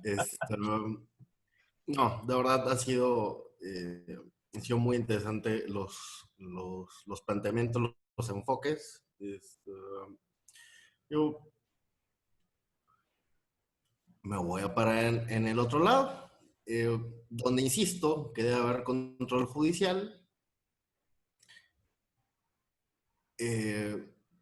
Voy a ser un escéptico del hasta dónde, precisamente con este pequeño detalle que comentó la magistrada, y nada más como para ponerlo en la mesa, no sabría cómo solucionar esto. El planteamiento que se está haciendo alrededor de las preguntas y lo que comentó muy atinadamente es, bueno, puede corregir la política pública una vez que esté implementada porque no está cumpliendo el resultado, y independientemente de las vías, o sea a través de participar en gobierno, sea a través de las vías judiciales, o sea de generar otras vías. Bien, acá está como un tema bien complejo con las políticas públicas. Yo creo, y aquí es donde lamentablemente la herencia de ser abogados creo que nos pega mucho, que muchas veces no consideramos que los problemas públicos difícilmente son unicausales. Los grandes problemas públicos son multicausales y en esa medida es muy complicado saber cómo una medida concreta impacta en el problema público. Hay que medirlo, obviamente, y es parte de la discusión cuando se diseña una política pública. Pero, por ejemplo, en el diseño de la política pública es donde me parece que los jueces no tienen mucho que hacer. Creo que por ahí está la decisión de tipo gubernativo, más que controlar evidencia. Pero insisto, esto dista de ser una decisión sencilla. Porque, ¿qué pasa cuando con base en evidencia se toman malas decisiones de solución, ¿no? Y aquí habrá un debate porque para todas las ciencias parece ser que por más exactas que son, hay opiniones en contrario. Y lo vemos todos los días con nota de periódico, opinión de la gente y economistas diciendo derecha e izquierda para la misma información, ¿no? Entonces, ¿qué tanto se pueden controlar las decisiones aún cuando sean con base en evidencia? No me queda esa línea clara. Pero pongo el ejemplo de cierre como para considerar esto de los problemas públicos. Estos autores economistas, que ahora son más comerciales que economistas, pero John Levitt, en sus libros famosos por ser Freakonomics, Super Freakonomics y Hoy por Hoy, Cómo piensa un freak, que tienen la gracia de facilitar la economía para los que no somos economistas, tiene un ejemplo que me parece brillante de cómo afrontar problemas públicos. De nuevo, el problema con los problemas públicos es la multicausalidad y luego la medición del combate a las causas. Dicen que en los 80s el problema es que alguien dijo que la gente en Estados Unidos está con altos índices de obesidad porque consumían muchas grasas y entonces aparecieron las dietas bajas en grasas. Y lo que nunca nadie consideró es que eso iba a generar que la gente comiera azúcares, lo cual terminó detonando las el aumento de la obesidad en la población estadounidense, y esto más o menos sucede en todos los demás países. Entonces, el problema de las políticas públicas tiene que ver con esto, que además son los incentivos económicos.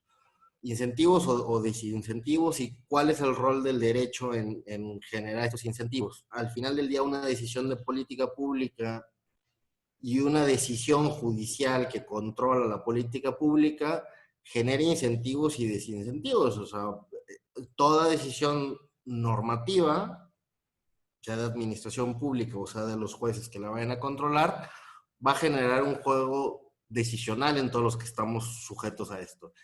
Y entonces, por aquí es por donde insisto un poco, donde quizá encontrar el grado de intervención judicial es complejo. Y segundo, porque sí creo que al final del día las decisiones recaen en la administración pública, que finalmente tiene un componente de composición democrática, y eso justifica la toma de la decisión. Hay una elección directa, a diferencia de los jueces. Con los jueces no la hay, y esperemos que nunca haya elección directa de jueces por razones de independencia e imparcialidad. Esa carga democrática que tiene los líderes de la administración pública permite como justificar esta toma de decisión. Falta democratizar un poco los procesos de toma de decisión pública, que para eso partan los procedimientos administrativos, las audiencias públicas y otros medios, sí, no jurisdiccionales, pero con la participación y la toma de decisiones de la administración pública. Con esto cierro mi participación. Muchas gracias a todos y gracias por su tiempo. Muchísimas gracias, mi estimado maestro Darío, en su cierre del tercer bloque. Pues concluimos este tercer bloque y ya casi el programa con el estimado doctor José Roldán. Doctor, su conclusión y cierre, y luego ya nada más pasaremos con el doctor Román para terminar el programa. Por favor, doctor José, también 5 minutos de favor. Pues ya nos estamos picando. Sí. Pero recogería algo dicho por Rodrigo, que la clave es la decisión. A ver, pero podemos decidir echando un volado, y si es águila o sol, decidimos si es inocente, si sobreseemos, si emitimos un acto administrativo, pero yo diría, es el proceso, y aquí me va a salir lo administrativista, que es, hay que conocer para decidir. Mientras más conozcamos sobre lo que decidimos, al final nuestra decisión va a ser una decisión más ilustrada, y por tanto podemos equivocarnos menos, o al menos nos vamos a equivocar con mayor seguridad. Y yo creo que la política pública tiene que ver con eso, es decir, una parte es cómo se controla el proceso, porque el procedimiento administrativo y los estándares con los que cada vez se juzga más al acto administrativo, que es el de proporcionalidad, van en la idea de ver si quien decidió valoró, se informó, tomó en consideración una diversidad de posibles soluciones y eligió la solución menos lesiva o que podía proteger de mejor manera el interés público. Y eso es decidir en evidencia. Ahora, el solo hecho de pedir evidencia significa que no vas a decidir para ver cómo gira el viento, sino que vas a documentar en la medida de lo posible, con los recursos que tienes. Si tienes mejor capital humano, pues vas a poner a funcionar a tu servicio profesional de carrera, que se supone que está ahí porque pasó un examen de oposición. Y si no está ahí, entonces es que vas fallando, ya estás fallando en algo. Estás poniendo un piloto que no pasó ni siquiera la prueba porque lo recomendaron o por cualquier otra razón. Pero entonces es cómo mejoramos el proceso de decisión y, por supuesto, en qué apretamos, ¿no? Y, por supuesto, viene algo que decía, y yo creo que es una pieza clave, es un gobierno, no es el gobierno de los jueces, pero es un gobierno donde los jueces tienen algo que decir. Y, por ejemplo, simplemente planteando el caso es, en Colombia a mí me llama mucho la atención esto de las sentencias estructurales, en donde la Corte Constitucional o un tribunal, y por supuesto ahí viene el problema de que la justicia administrativa no es constitucional, pero el estándar de proporcionalidad fue inventado en la justicia administrativa alemana, ¿no? En fin, ahí hay mucho que hacer. Pero el problema está en que en estas sentencias estructurales, la sentencia obliga a la administración o al Estado a diseñar una política pública. Es decir, no asume ni sustituye la función del Ejecutivo, sino ordena al Ejecutivo a que haga su trabajo, es decir, a que haga una política pública para enfrentar un problema. El de las cárceles, o el de los migrantes, el de algún otro tema. Y yo creo que ahí tenemos un reto de pensar y de ser imaginativos en cómo mejoramos el proceso de decisión, mejoramos las capacidades del Estado, establecemos ciertas cargas que corresponden al Estado y que no corresponde sustituir al juez. Y yo creo que en la medida en que vayamos empujando a eso, a la larga podemos tener un Estado que tenga mayores capacidades para resolver problemas. Y nada más. Y pues muchas gracias. La verdad ha sido un gusto estar con la maestra Zulema, con Darío, con Rodrigo y aceptar la invitación de Román. Y bueno, por supuesto, agradecerle, doctora Amezcua, la moderación de esta mesa. Muchas gracias a todos y a quienes nos acompañaron. Pues muchísimas gracias. Yo también me voy despidiendo y dejamos al último, al querido doctor Román, que él es pues realmente nuestro coordinador de este espacio. Le agradecemos de antemano, la verdad, un fuerte abrazo hasta Puebla, mi querido doctor Román. Les agradezco muchísimo, la verdad, haber tenido la oportunidad. Para mí ha sido un honor estar con todos y cada uno de ustedes, extraordinarios ponentes en un tema, pues la verdad, que fue excelente, ¿no? Bueno, pues agradezco mucho y además a todos los que nos han escuchado el día de hoy, porque además se rompió récord, no pensamos que íbamos a estar tanto tiempo y tantas preguntas, se quedan muchas en el aire. Creo yo, salvo su mejor opinión, ya lo veremos con nuestro coordinador, pues tendríamos un segundo panel. Muchísimas gracias, muy buenas noches. Queda magistrado, un abrazo, doctora, mi querido Darío, maestro, mi querido doctor José Roldán, mi querido maestro Rodrigo, pues en buena hora con sus tesis doctorales, a todos los que faltan, a Darío y a Rodrigo, pues felicidades y en buena hora y ya les falta poco.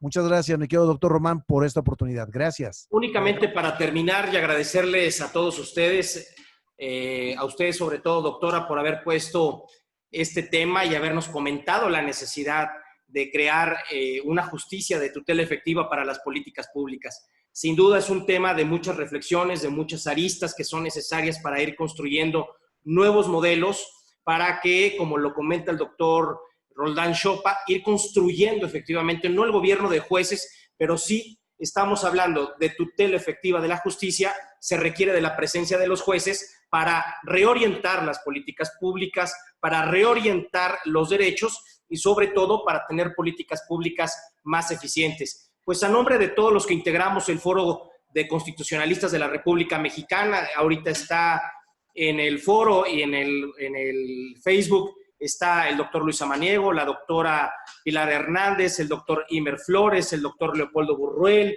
está el doctor Roberto Niembro, está la doctora Irina Cervantes, Erwin, y bueno, Adán Maldonado, que hizo el comentario, al igual que el doctor Roldán, sobre las sentencias estructurales y sobre todo la experiencia de los tribunales constitucionales que emiten resoluciones para reorientar estas políticas públicas, suspender apenas en Ecuador o en Costa Rica se acaba de emitir una sentencia para reorientar el gasto en materia de las universidades y que no se ha recortado. Es ahí donde se debe construir las políticas públicas.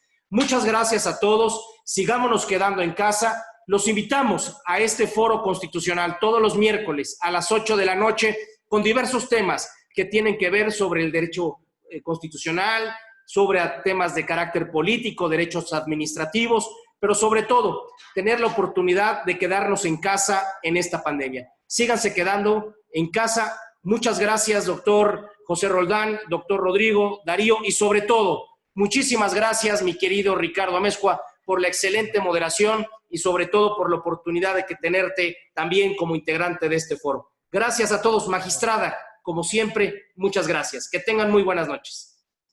Gracias, igual a todos. Abrazo.